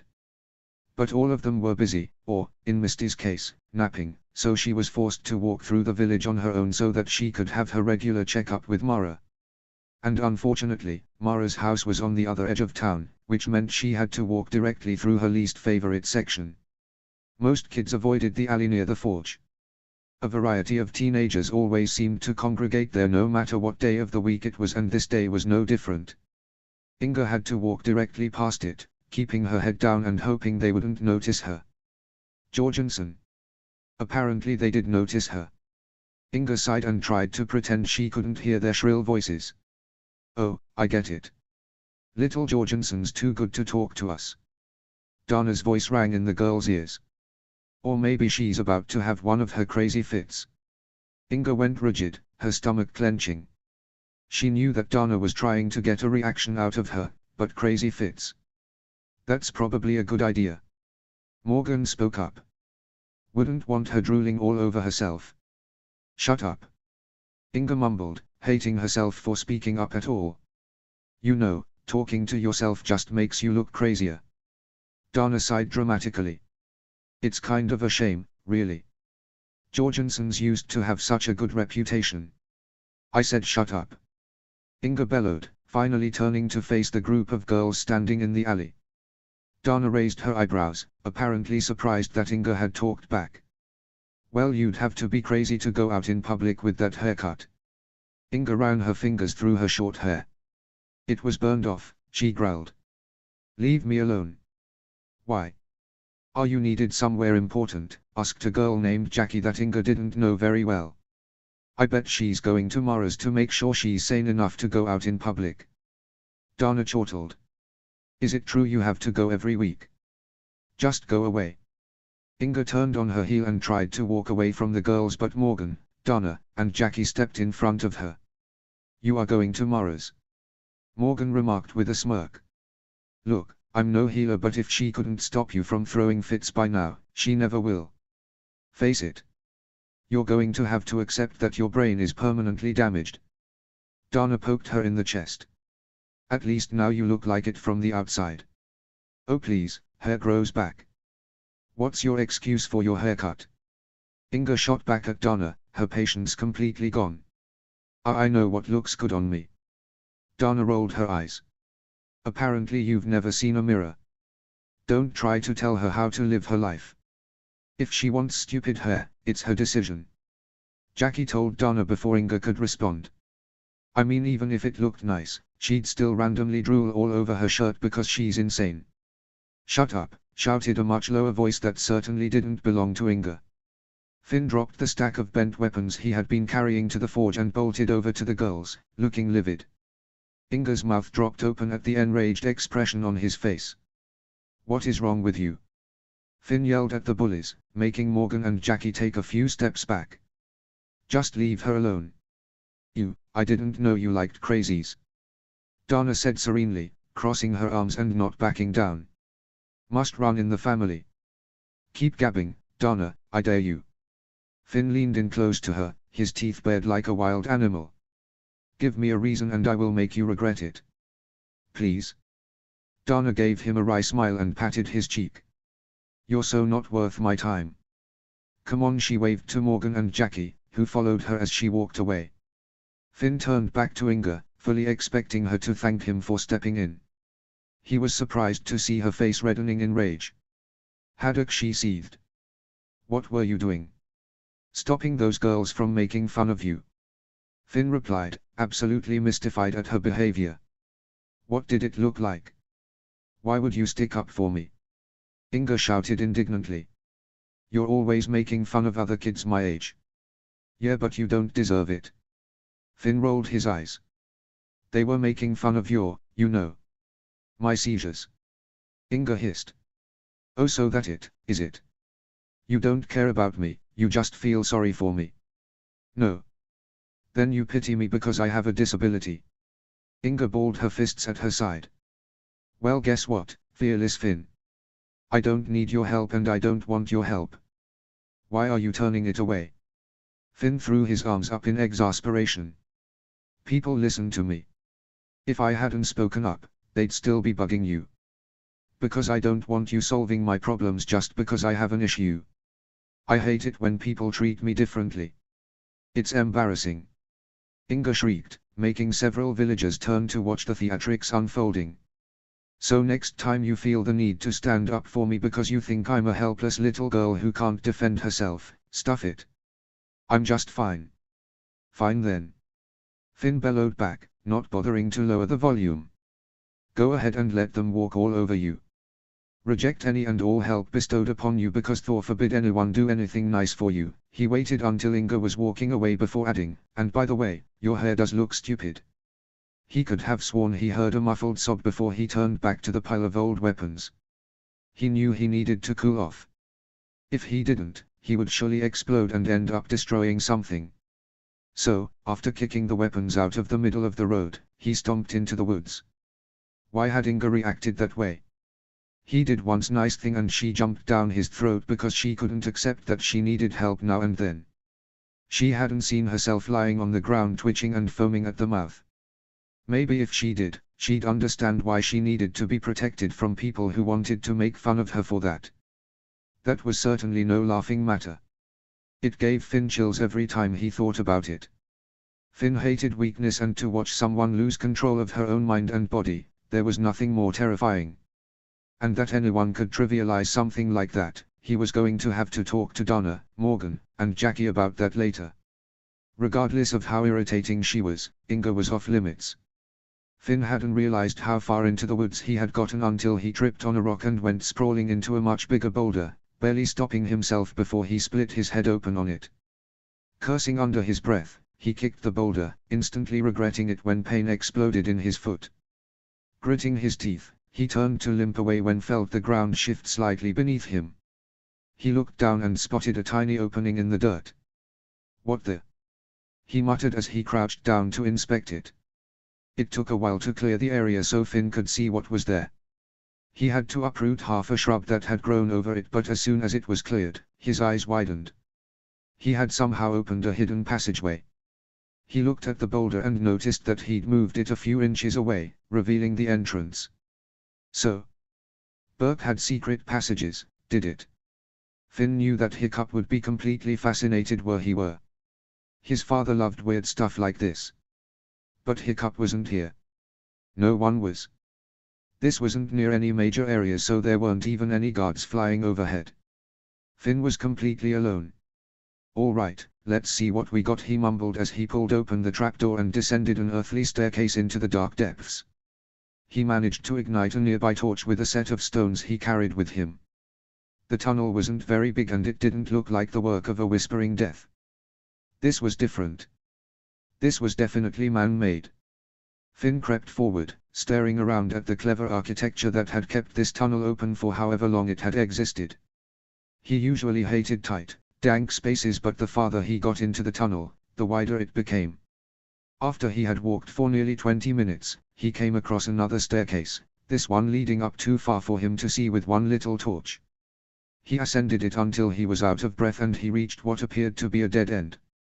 "Come on," he groaned. "There's no way anyone built a tunnel just to lead to a blank wall." He inspected the wall until he saw a tiny lever so close to the side, it was easy to miss. He pulled it and a small panel opened in the middle of the wall. Inside the panel were a complicated series of mechanisms that Finn would never have been able to figure out if he weren't Hiccup's son. But the Haddock boy had spent plenty of time watching his father tinkering and listening to his incomprehensible mechanical jargon. For someone so creative and innovative, Hiccup could be very boring if he went off on one of his rants about how something worked. But now, all that stupid chattering was paying off as Finn was having a laughably easy time figuring out how this contraption worked. Apparently this was meant to be a puzzle. Maybe the person who had designed it was a distant ancestor whose mechanical gifts had been inherited generations later by Hiccup. It certainly looked like the kind of weird contraption the hooligan chief would create. But it was definitely too old to have been installed by Hiccup himself. Finally, after a minute of working through the puzzle, the lock clicked and the wall swung open to reveal the Great Hall. Finn sighed in disappointment. He'd been half expecting a secret bunker or something like that. No one seemed to have noticed him open a small section of the wall near the back. Out of the corner of his eye, he saw a torch holder that was in a weird position now. Apparently that was how to open the passage from within the hall. The kitchen staff was busy with lunch preparations and hadn't even glanced in his direction. Finn turned to go back into the passageway, preferring to avoid awkward questions as to how he'd gotten there, when inspiration struck him. The leader of Berk's teenage rebellion smirked as he shut the door behind him and descended the staircase once more. He had a brilliant, completely foolproof plan. Now all he needed to do was get the word out. Finn tramped over to the Great Hall just in time for dinner, thinking about how he would get the word out to the gang. But that would have to wait. His growling stomach demanded to be attended to and Finn refused to ignore it. There were many things that the Haddock boy appreciated. Food, for one thing. He was a strapping young man and Odin helped the poor soul that interrupted or kept him from his practically sacred food time. Second, weapons and fighting skills. That was probably the only thing he and Brandine could relate on, which made the guy just past bearable.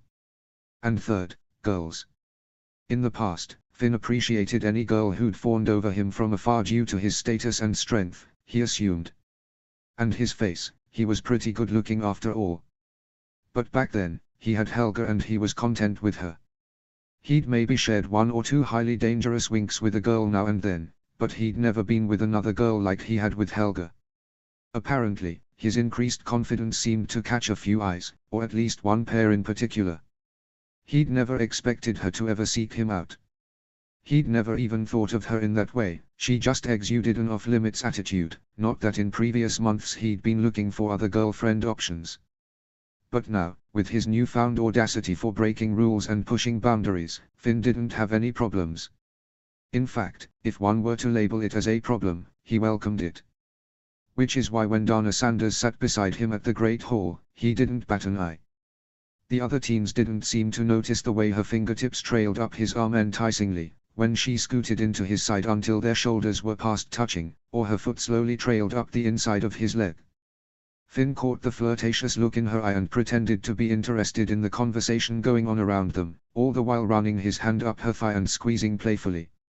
Apparently their run-in earlier today was forgotten, or perhaps it had enticed the Sanders girl to seek him out. He didn't care either way. As far as he was concerned, he'd made his point and now she was certainly making hers. After a few more minutes of subtle touches and looks, Dana leaned in close to his ear. "What do you say we get some air?" Though he didn't have much experience, Finn knew that look. Daring. Challenging. Bloody dangerous. He smirked widely and nodded. "Okay." Dana led the way toward the doors and down the great hall steps. Finn followed her to the nearest row of houses, surprised when she grabbed his hand and pulled him faster. He didn't think of her as the hand-holding type. Finally, Dana pulled him inside a barn and roughly kicked the door closed. Then she shoved Finn into the wall and kissed him fiercely, shoving her hands into his hair and dragging his mouth down to meet hers. Now, he and Helga had had a few heated moments.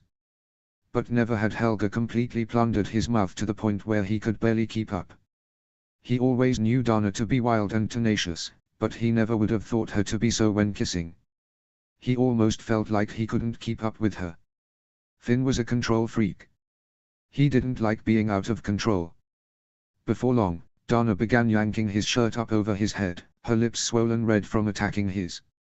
Finn felt the blood rush to his head when she dragged him down onto a nearby hay bale and climbed on top of him.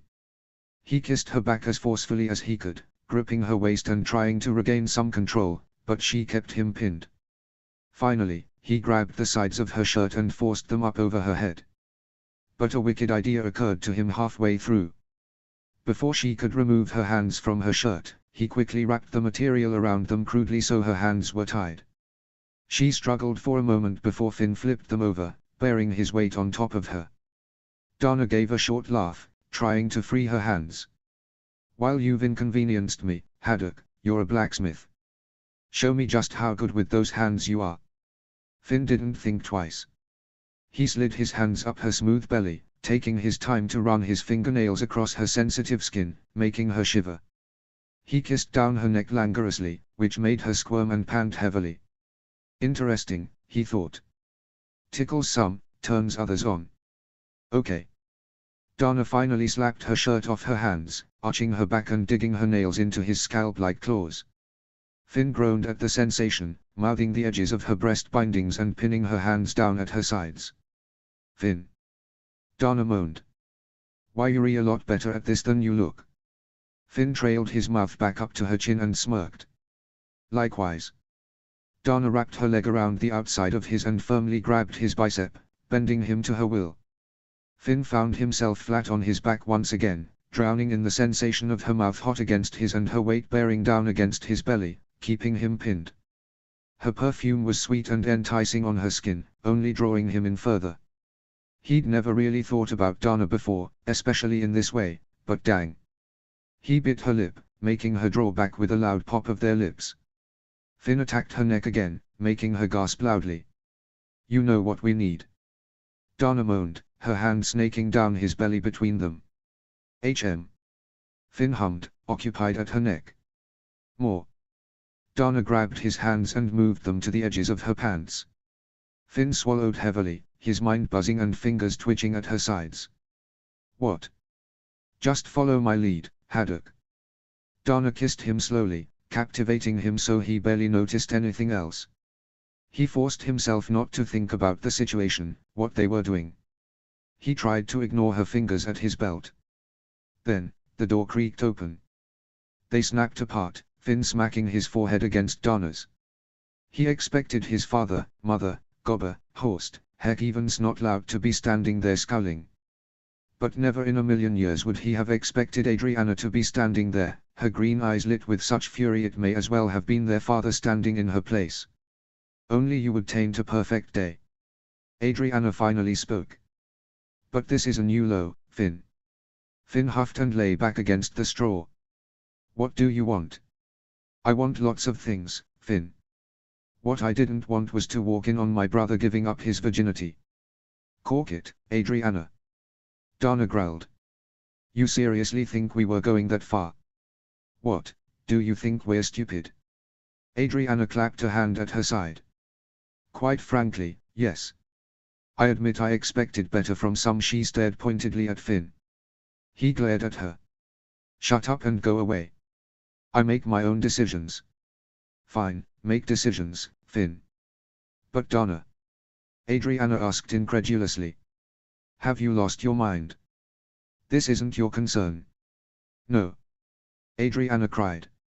No, of course not. I'll just let you taint the family name with your growing provocative tendencies.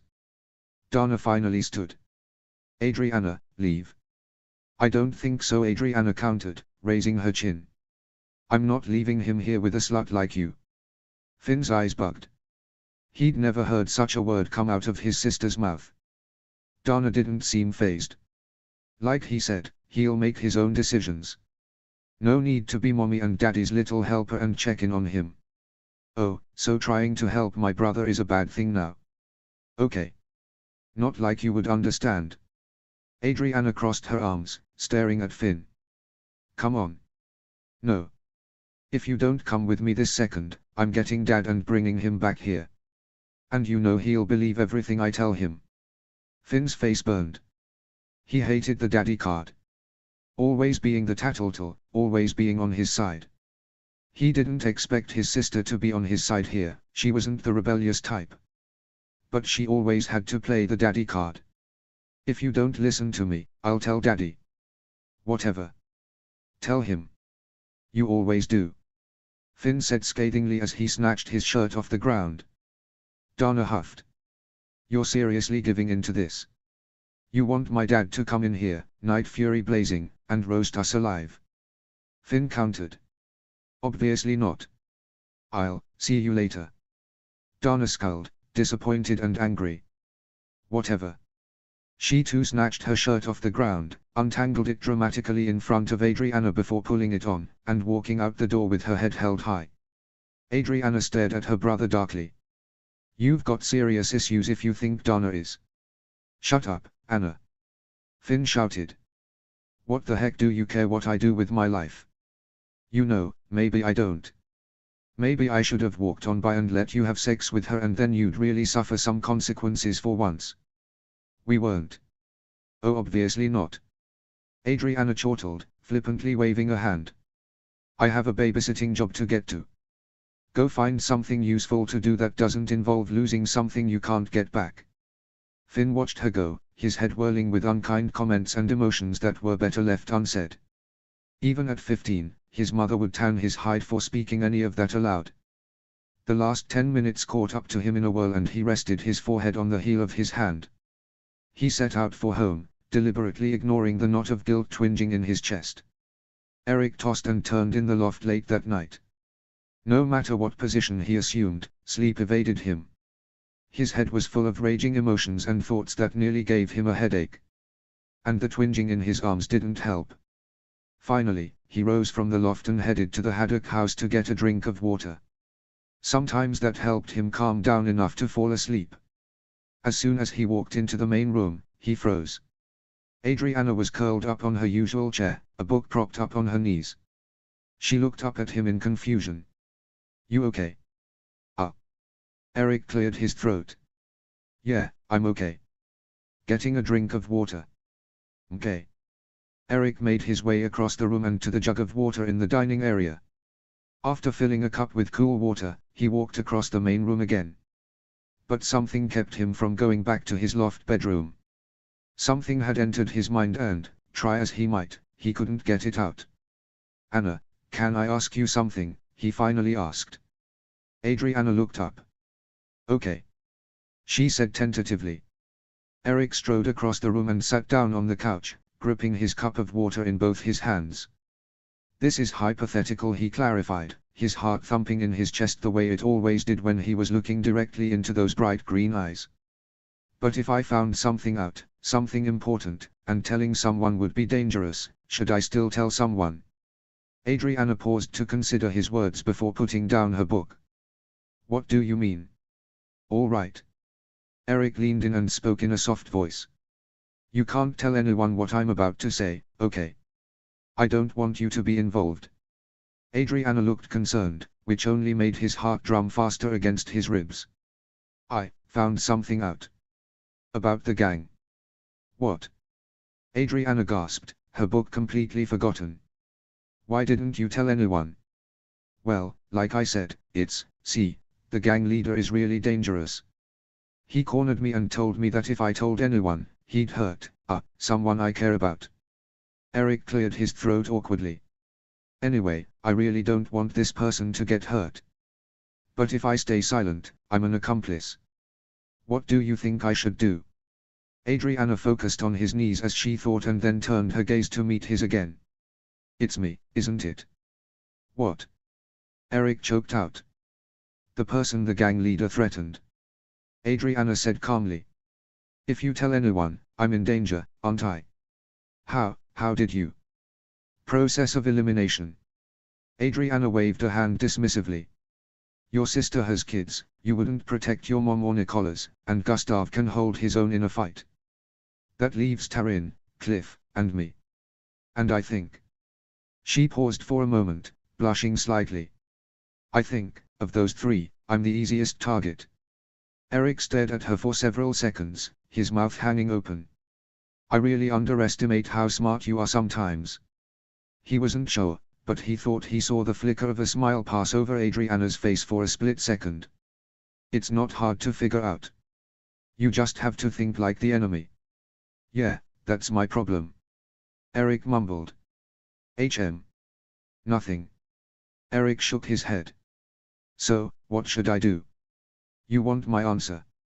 No, I just cornered you late at night to ask you this incredibly sensitive question for no reason whatsoever. Eric deadpanned. Adriana smirked. You've been in this house too long, Mr. Honorary Haddock, she smirked. But okay, answering your question. She shrugged. I think I can take care of myself. You've never been too good at fighting, Anna. Eric stated. Thank you for pointing that out, I'd completely forgotten. Adriana rolled her eyes. I can defend myself. And even if he does beat me up, no one on this island would go so far as to kill anyone just to get back at someone they dislike. I don't want you to get hurt. Eric said lamely. I'm used to it. Adriana shrugged again. I'll deal with it. And besides, my dad is Hiccup. I imagine I'll have a bodyguard as soon as he finds out. This is true. Eric sighed. So I should tell him. I can't tell you what to do. Adriana picked up her book again. I'm just reminding you that I'm not the helpless damsel you seem to think I am. No. Eric shouted, making her jump. He lowered his voice, sounding apologetic. No, I wasn't implying that at all. You're fine. You're not. Yeah, I know what you meant. Adriana resolutely turned back to her book. I just wish you'd give me some more credit. I'm sorry. I'm sure. I mean it. I believe you. Eric huffed, turning away from his former best friend. This was the extent of their relationship now. There would be a connection, even just for a moment, and he'd blow it. Again. Now he'd offended her, implying that she was incapable of taking care of herself. Except. The Larson boy suddenly stood up and left the house, walking deliberately to the loft so he could be alone. Irritation washed over him. Why was Adriana acting so irrationally? Eric had never seen her defend herself, not in over a decade. He'd seen her mouth off to her parents a few times, but that hardly counted. She knew that there wasn't any extreme danger in that. But against those who were dangerous. If there was one thing Eric knew about Adriana, it was that she had a nasty tendency to become victimized by those around her. People took advantage of her gentle spirit and did horrible things to her because of it. And while a part of him admired her resilience, another part was suddenly furious at her. What kind of life would she have if she let everyone take advantage of her? And why did she get so defensive if he brought it up? And, most baffling of all, why did he have the sudden, yet very strong desire to protect her at all costs, even though she clearly didn't want him to? Eric slumped back onto the bed, sighing deeply and staring into the ceiling. Life had been so much simpler when he and Adriana were little and playing together at Trollbridge. When his dad was waiting for him when he got home so that he could regale the man in the stories of what had just happened. Nothing was complicated back then. But now, for a boy who had spent a majority of his childhood in the company of a girl, he certainly wasn't any better at figuring out how her brain worked. Then again, he wasn't so good at figuring out his own brain either. Chapter 16, Checkmate. Chapter text. Finn couldn't fully express his relief when the day was chillier than expected. He liked summer well enough and all its benefits, but the inescapable hot days in the forge and raging sunburns that caused more freckles were practically the bane of his existence. He hated the summer heat, especially on work days. Fall, though. Crisp morning air combined with the sweet smell of dew on the grass every morning, blustery afternoons to quench the heat of the forge, helping his mom bake homemade apple tarts, pumpkin rolls, cider and hot chocolate, the pretty changes in foliage across Berk's rolling hills. These and many more were the reasons Finn loved fall. It was his favorite season, hands down. But perhaps the most applicable and convenient of his favorite fall fetishes was the fact that the days grew shorter and night came sooner. The last few days, evening had stretched longer due to the season change. This gave Finn a newfound excitement for his next big hit. Their cover of darkness was even greater, opening wide their window of opportunity. Nights would grow chilly, pulling guards indoors before they froze. Surely his father wouldn't make his night watches suffer. He was a softie, after all, he'd never ask too much of his people if he could help it. Fearless Finn clanged on the sword a few more times before dropping it into a bucket of water. He watched the water churn to a boil as the steam shot up around his arm. Luckily he had gloves on. The first time he'd burned his arm, it hadn't been a pleasant experience. Gobber whistled across the forge, ambling to and fro as he put tools away. The teenager noticed the skylight waning already and quickened his pace. He wanted to eat a quick dinner and go home as soon as he could. He wanted to give off the impression that he wouldn't be out and about late tonight. His father's curfew aside, he wanted to give off as little suspicion as possible. Tonight was going to be insane, but if they could pull it off. Finn bit back a smirk. Who knew just how crazy his father would feel if they could get past him just one more time before calling it quits. Assuming he could, in fact, call it quits. Maybe he'd have the gang take a break and pick things up again in the spring. Oh man, how his father would hate their guts. All right laddie, Gobber interrupted his musings. Pack up and get outta here. Okay.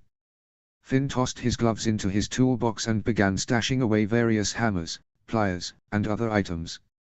He walked over to the wash basin to clean his hands. Gobber unexpectedly broke the silence. So, how are things at home then? Finn quirked an eyebrow suspiciously.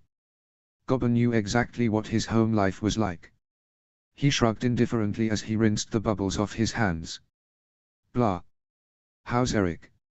Gobber asked, leaning on his hook. You're like having another boy under the same. Nope. Finn interjected, toweling his hand. It's not permanent. Could be, if his mom doesn't get her act together. It's not permanent. Finn narrowed his eyes at his mentor. Eric's just a pansy. Gobber frowned. What makes you say that? He needs to learn to let go of the past. Nothing you can do about it. Are you sure you're the one to judge him on that? Gobber asked carefully. Finn scowled at the elderly man, then gave him a shrug. Why are we even talking about this? Because I think it's important. Gobber stated carefully. You know, you and Eric have a lot in common. If you gave him a chance, I'm sure you'd. What? Develop a friendship. Become best buddies and share all of our pains and struggles together, maybe weave flowers into our hair. Finn asked in a sarcastic tone. Not likely. I'll let him duke out his issues with my dad. Seems more fitting. Finn glared out the door, catching Tornado's eye as he lay by a nearby water trough. He hated it when his bitterness showed through, but he couldn't help it sometimes. Gobber was the best person to talk to about things, given how much time he spent with the old man. But Gobber wasn't the same kind of advice giver he craved. He was Gobber. You know what I think. Gobber hobbled over until he was standing across from the teenager. I think you're jealous of Eric. Finn made a face. I'm not. You are. Gobber nodded. Your father's showing him love and devotion because he needs it. Deep down you're wondering why you don't have that. Finn felt the heat rise to his cheeks. That's not true. Finn, listen to me, Gobber said in a firm voice he rarely used. Finn couldn't help but look at him as he spoke. Your father would do anything and everything to protect you. He loves you. He'd bend over backwards to see to it that you were happy. And he's tried everything. PFT. He can't raise the dead, Finn. Finn stiffened. Don't. I won't. Gobber raised a hand. But it makes a point, doesn't it? The only thing stopping him from giving you love is yourself. Give him a chance and you'll find him waiting there with open arms. He had plenty of chances. Finn muttered. Screw up so many times, people quit giving chances. Sorry if that's too much for him to handle, but that's life. Gobber shook his head sadly. Your father is the strongest man I know, Finn. I hope one day you'll come to that realization. Finn gave a derisive laugh. Strength. Now it was Gobber's turn to narrow his eyes. Yes. And you'd do well to not insult him when I'm around. I respect him and trust him with my life, as you should. Oh, stuff it, Gobber. Finn growled. You teach me forge work and how to fight. You're not the person to tell me where I'm screwing up with my dad. I never said that and I'm the perfect person. Gobber scowled. But if you're not happy with your situation, then stop being so sullen and angry all the time. Let it go. I can't let it go, it's who I am. Then you're choosing to live like this. Yes. I am. Finn shouted. He swallowed hard and tried to slow his heart rate. I make my own decisions. I don't need my parents, especially my dad. He can have fun with Eric to the end of his days because I don't care. You do. Gobber shook his head. If you didn't, you wouldn't feel so strongly about it. Finn rolled his eyes, pushing off the table. I'm leaving. Finn. The edge in Gobber's voice was the only thing that made him stop and turn. Gobber's expression was tight. Don't push it. You'd do well to listen to wise counsel. I'm not afraid of him. Gobber smirked. You should be. He knows, Finn thought. He kept his face neutral as he turned and marched to Tornado, climbed into the saddle and took off. He didn't look back. He wasn't sure what Gobber's motive was behind the entire conversation. Maybe he was fishing for information for Hiccup, or maybe he was legitimately trying to help. One thing was for sure, that last line was a warning. Did Gobber know he was the gang leader? Did he suspect? Did he know something Finn didn't? There'd be no reason for Gobber to keep any kind of information from Hiccup, assuming he knew. His dad was keeping tabs on everyone at all times, pretty much. That's why he stayed out in the open where he'd always be seen. No reason to be suspect if you're always accounted for. Gobber was right though. His father was smart, smarter than most people gave him credit for. That's why people feared him. People out there always took advantage of him, his stature, his affection for dragons and the like. But his dad had learned to use these things to his advantage over the years. When people think you're weak, small and frail, keep up the ruse and then strike when they are not expecting it. Most of the time, his strikes were in word as opposed to action. Hiccup Horrendous Haddock III was not a violent man. He was a pacifist, words before weapons, brains before brawn. But his son, Fearless Finn Haddock, was entirely the opposite. He wasn't afraid to use his fists if necessary. It all came down to the last man standing. You had to be stronger than your opponent. A battle of wits could only get you so far, and that could cause quite the headache besides. Take out your opponent and the only thing he'll be thinking about is the immense pain he's in. As Finn marched into the Great Hall, his dragon in tow, he began to realize the immense layout of the game he was playing. Both Haddocks at opposite ends of the table, moving piece by piece, play by play, both stubborn and unwavering in their moves, their ideas, their philosophies. But only one could come out on top. Yet again, it had been a long day. Hiccup stretched for the umpteenth time as he walked out of the great hall. From meetings to guard duty to a very irate arguing married couple, this wasn't one of his best days. Even as he headed home, he knew he would be right back where he started at 5 the next morning. He couldn't wait to catch this stupid gang in action, if only to regain some of his sanity. On nice summer nights like this, flying was preferable, but it looked like Toothless had wandered off somewhere and his human simply didn't feel like calling for him. His instincts told him that he needed to walk home today. Horst walked by a moment later, waving cheerfully as he went. Hiccup smiled and waved back, but something niggled at the back of his mind. He saw Cliff practically skipping home. That boy was always cheerful, it seemed, but a quick scan of Hiccup's surroundings didn't reveal Eric. Fatherly instinct he'd picked up when Adriana was still struggling with flashbacks told him that if Eric wasn't where he usually was at a certain time, he needed someone to check up on him. The boy still didn't have any friends, and Hiccup could have sworn he'd seen Charger wandering through the village a few minutes before. The hooligan chief sauntered over to the woods behind the leather shop. The cleared path had broken twigs and evidence of boot prints. Hiccup followed them until he came to a small clearing. There was a sudden shuffling sound and Eric came into view a second later, fumbling with a bandage on his right wrist. "Hey!" Eric's voice squeaked the way it had while it was changing. He cleared his throat. "Hey, Hiccup. Sorry, were we going to meet up?" "No," said Hiccup serenely, scanning his surroundings with his eyes. "Just thought I'd check up on you." "Oh." Eric gave him a very false smile. "I'm fine." Realization dawned on Hiccup's face when he took in the awkward wrappings on his friend's arm and a small dagger that the boy had seemingly dropped seconds before. His heart sank. "You've been cutting again?" "No," Eric said, his eyes not quite meeting Hiccup's gaze. "I've been." "Don't lie, Eric." Hiccup strode forward and grasped the boy's wrapped wrist. Eric hissed in pain but didn't struggle much when Hiccup unwrapped the bandage to find a fresh cut beneath it. It wasn't a deep cut, not like the ones Eric had been inflicting when Hiccup had first discovered the habit, but it was a cut all the same.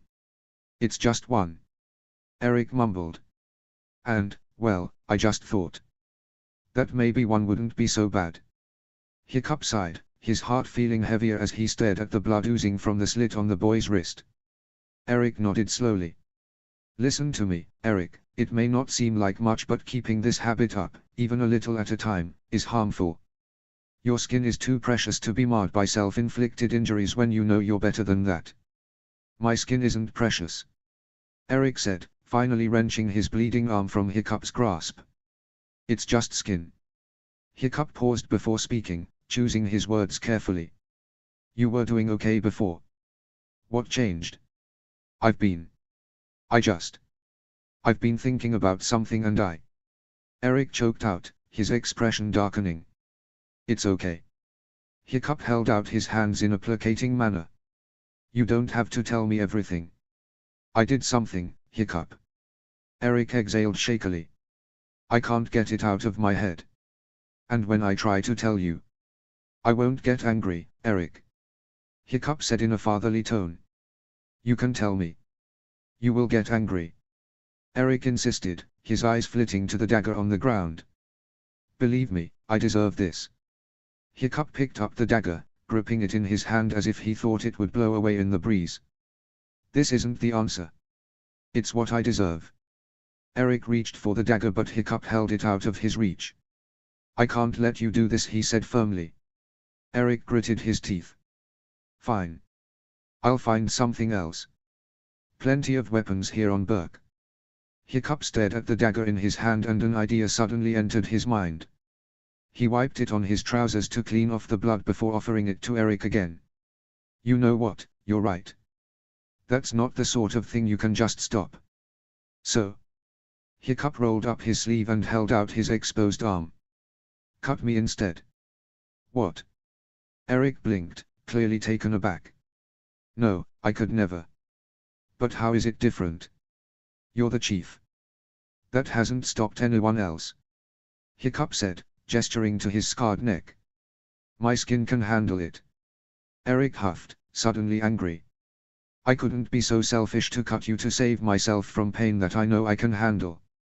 So you'd selfishly cut yourself. Why is that different? Hiccup's voice shook with the effort to keep the emotion down. I deserve to be punished, you don't. Hiccup sighed. Fine, I'll do it myself. He unsheathed the dagger from his own belt and pushed into his arm. Before the knife could draw blood, Eric lunged forward and grabbed his hand. No, stop. Eric struggled to pull the knife away from Hiccup's arm. Stop it. Eric, it's okay, I don't care. Well, I do. Hiccup, seriously, stop it, this isn't right, you can't be doing this. But what if it's what I want? Hiccup cried. What if this is the only way to make you see? I can't let you do this. Eric wailed. Why? Eric, I want to. Because I care about you too much to let you hurt yours. Eric froze. He stopped struggling against Hiccup's hand, the dagger still pressed to Hiccup's skin. Understanding flooded him. He realized what was happening and he felt his emotions take over before he could stop them. He sniffed and pulled Hiccup's hand away. Please, please don't. Hiccup held Eric's shoulder and bent down to make eye contact. Eric realized his eyes weren't the only ones filling. Hiccup's green eyes were red and nearly running over. Please don't, he whispered. Eric choked back a sob and closed his eyes. He felt the tears streak down his cheeks, but he nodded. He heard the dagger drop to the ground as Hiccup wrapped him tight in his arms. He realized this was what he needed all along. He needed someone to love him, he needed someone to be there for him. Once again, he was too stupid and insecure to see that everything he needed was right in front of him. I'm so sorry, Eric sobbed. Hiccup sniffed. Me too. I could have done better. Eric shook his head. You can't be everywhere at once. You have other things to do, not just focus on me. I did this to myself. There's nobody to blame but me. Hiccup slowly stood up straight and firmly held Eric's shoulders. He exhaled slowly and smiled. No more. Eric smiled a little and nodded. No more. Good.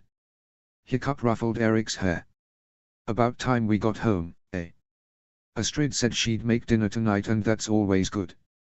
Eric suddenly went tense and he shook his head. No. Hiccup faced Eric again, his face etched with concern. Eric, if you did something, he looked the boy directly in the eyes, you have to tell me. It's the right thing to do. Eric bit his lip and sighed deeply. No, I can't. And I can't stay with you anymore. You've been so kind and I've. He looked Hiccup in the eye. I can't accept your hospitality. And you wouldn't want me to if you knew. Hiccup reached out and, again, placed his hands on Eric's shoulders. Eric, you know you can tell me anything. Not this. Eric whispered. I think you can. Hiccup steered Eric over to a log and seated him on it. You know, nothing you say right now is going to change anything. You are still cared for. Okay. I guess I trust you. Good man. Hiccup said with a smile. Eric squeezed his eyes shut and took a deep breath. I'm in the gang. Relief flooded Hiccup as he heard the words he had been waiting to hear for weeks. He let out a deep sigh. Eric looked up, his teal eyes wide. I'm sorry. I know you're angry at me, but... Angry is a strong word. Hiccup interrupted. Eric, I'm relieved that you told me. Wait, you're not mad. Eric shook his head in apparent confusion. But you were furious a few weeks ago. You were telling us you'd... I don't even remember all of it, but you were going on about that tale and how all of us are springs. Hiccup smiled. That's not exactly how that went, but I'm not angry, Eric. He patted the shoulder of teenager he loved as a son. The truth is, I already knew. I've known for a while. Eric's mouth dropped open. What? He choked out. Why didn't you say anything? I wanted you to tell me yourself. Hiccup told him patiently. I knew that you would eventually if you knew we love and care for you. But I'm the one who planned the jailbreak. I almost got Ava Thorsten killed. And that was extremely dangerous, Eric. Hiccup's smile faded. You are very fortunate that she and her parents are okay, otherwise there would be a much harsher punishment. I can tell you now, You've got a lot of construction to do on Tuff and Svala's house. Yeah, of course. Eric nodded resolutely. Anything I can do to help. I'll build the place myself if I have to. That won't be necessary. Hiccup shook his head. But it's more than just helping Tuff and Svala build their house, Eric. Why did you join it? I know you have more sense than that. Eric stared at his knees, unable to look Hiccup in the eye anymore. I don't know. I was angry at myself and sick of sitting around at home, waiting for my mom to find me. So when the offer came, I don't know, I just jumped at it. I got back at her by having her workplace attacked. The bomb. Hiccup commented. That makes a bit more sense now. It wasn't just a diversion. It was to get even with her. Eric stated. But after catching that house on fire, I hated myself even more. He continued to stare at his knees as silence permeated the conversation. Finally he spoke up again. You're disappointed? Yes. A little. Hiccup waited for Eric to look back at him before continuing. But I'm also proud of you for telling me. You're doing the right thing and now I can help you get away from that. And I know that you're strong enough to do just one more thing for me as well. Anything. I'm really sorry, I know I shouldn't have gotten involved and I feel horrible about it. Eric said all in one breath, gasping when he finished speaking. I know you are. And I forgive you. Hiccup told him patiently. But I'm going to need information. Eric's face fell and his shoulders stiffened. You have to promise me something first. What? Eric looked up at Hiccup with a fearful expression. He swallowed before talking. I was threatened. I told the leader I wanted out and he said if I told anyone, he'd hurt Anna. Hiccup's heart clenched and he felt a surge of anger. The nervous expression on Eric's face made him wonder if the scary chief who had conducted the village meeting had come back for a brief second. He threatened Addie, he muttered. I told him not to touch her and he hasn't, not yet. But he's dangerous. A bunch of people want to leave and he's forced them to stay. Eric told him. He's not going to touch Addie. Or any innocent he's threatened. Hiccup said through gritted teeth, rage building in his chest. I won't let him. You're sure? Eric bit his lip. If something happens to her or someone else. I have methods, Eric. Hiccup said, perhaps a bit more sharply than he'd intended. So who is it? Who's the leader? Eric shook his head. You're not going to like it. You have to tell me. Hiccup insisted, leaning forward slightly in his eagerness. I can't protect my daughter or anyone he's threatened if I don't know who he is. Eric swallowed and bit his lip. This could save the village, Eric. I need a name. Please. Eric averted his eyes, his heart audibly pounding. He moistened his lips before answering. It's Finn. He looked up at Hiccup, his eyes full of fear. Finn's the leader of the gang. This is crazy. Finn ignored the complaint, trudging through the woods with a small crowd behind him. He scratched the edge of his mouth through the mask, wishing he could take it off. But he didn't dare. Dude, we shouldn't do this, this is stupid. Shut up.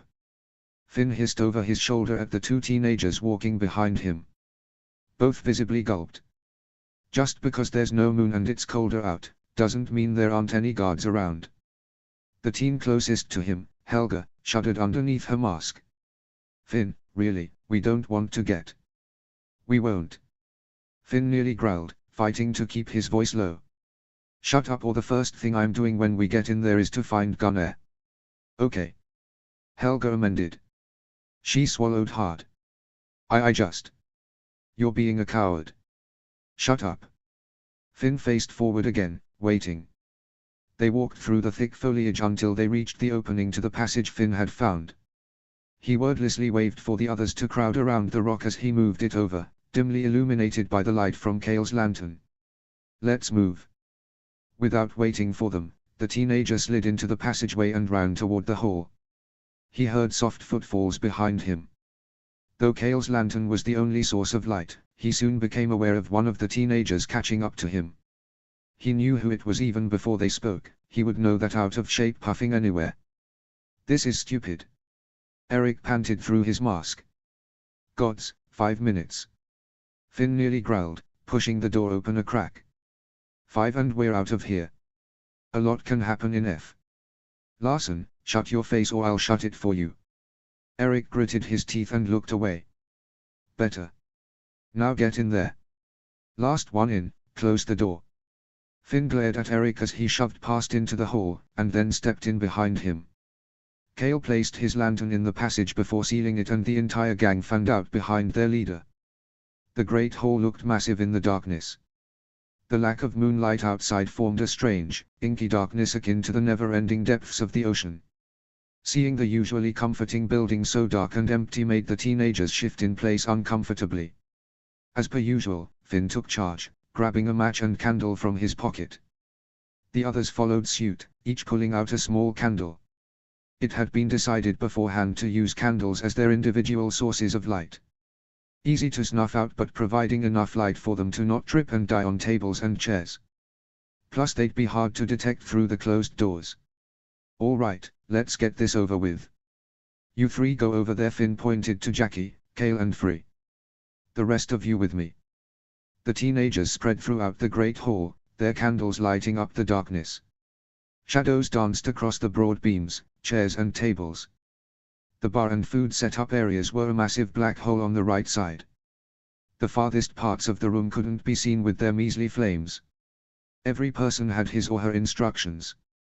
If everyone bashed and trashed enough things in less than 2 minutes, without creating too much noise, they'd be out scot-free.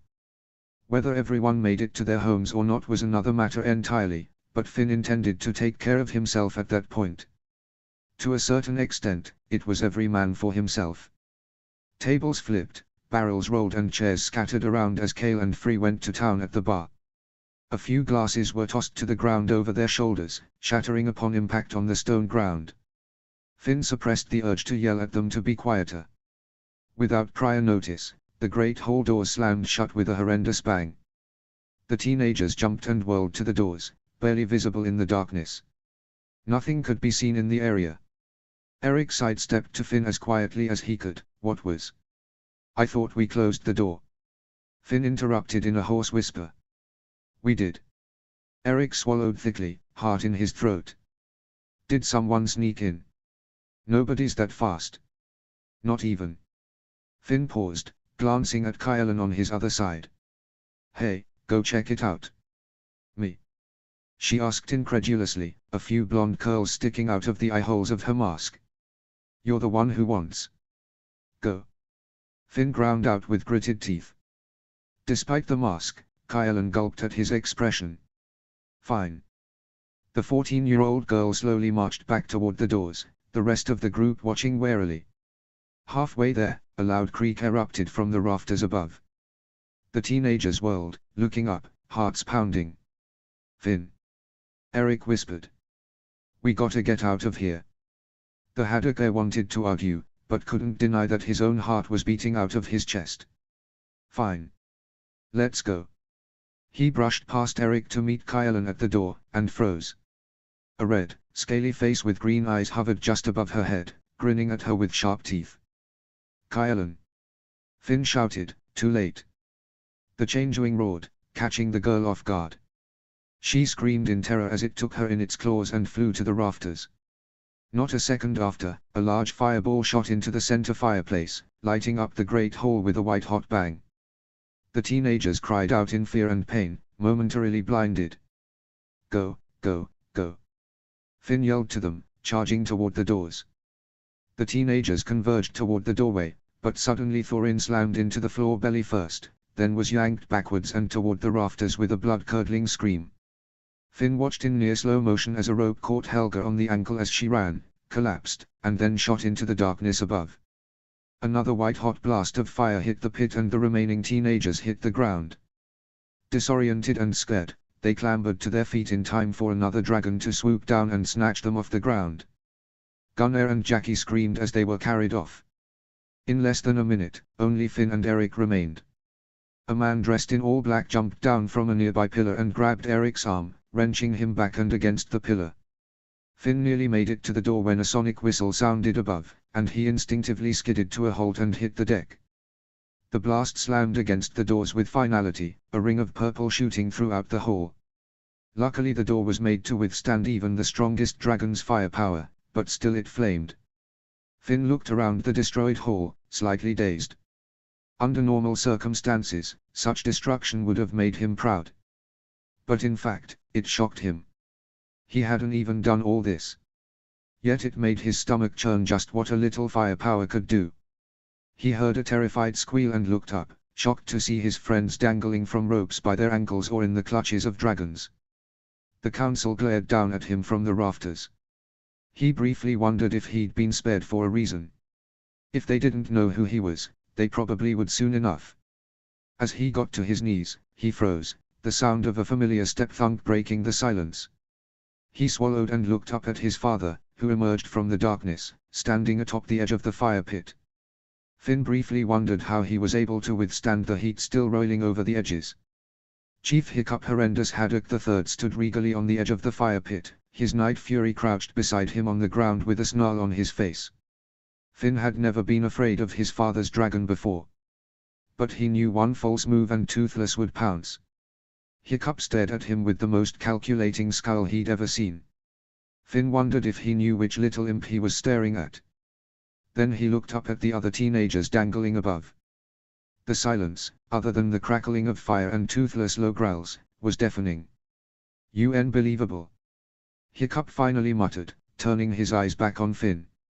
Without another word, he snapped his fingers and the council began lowering the teenagers. Many of them yelped or trembled, even after they were deposited on the ground beside Finn.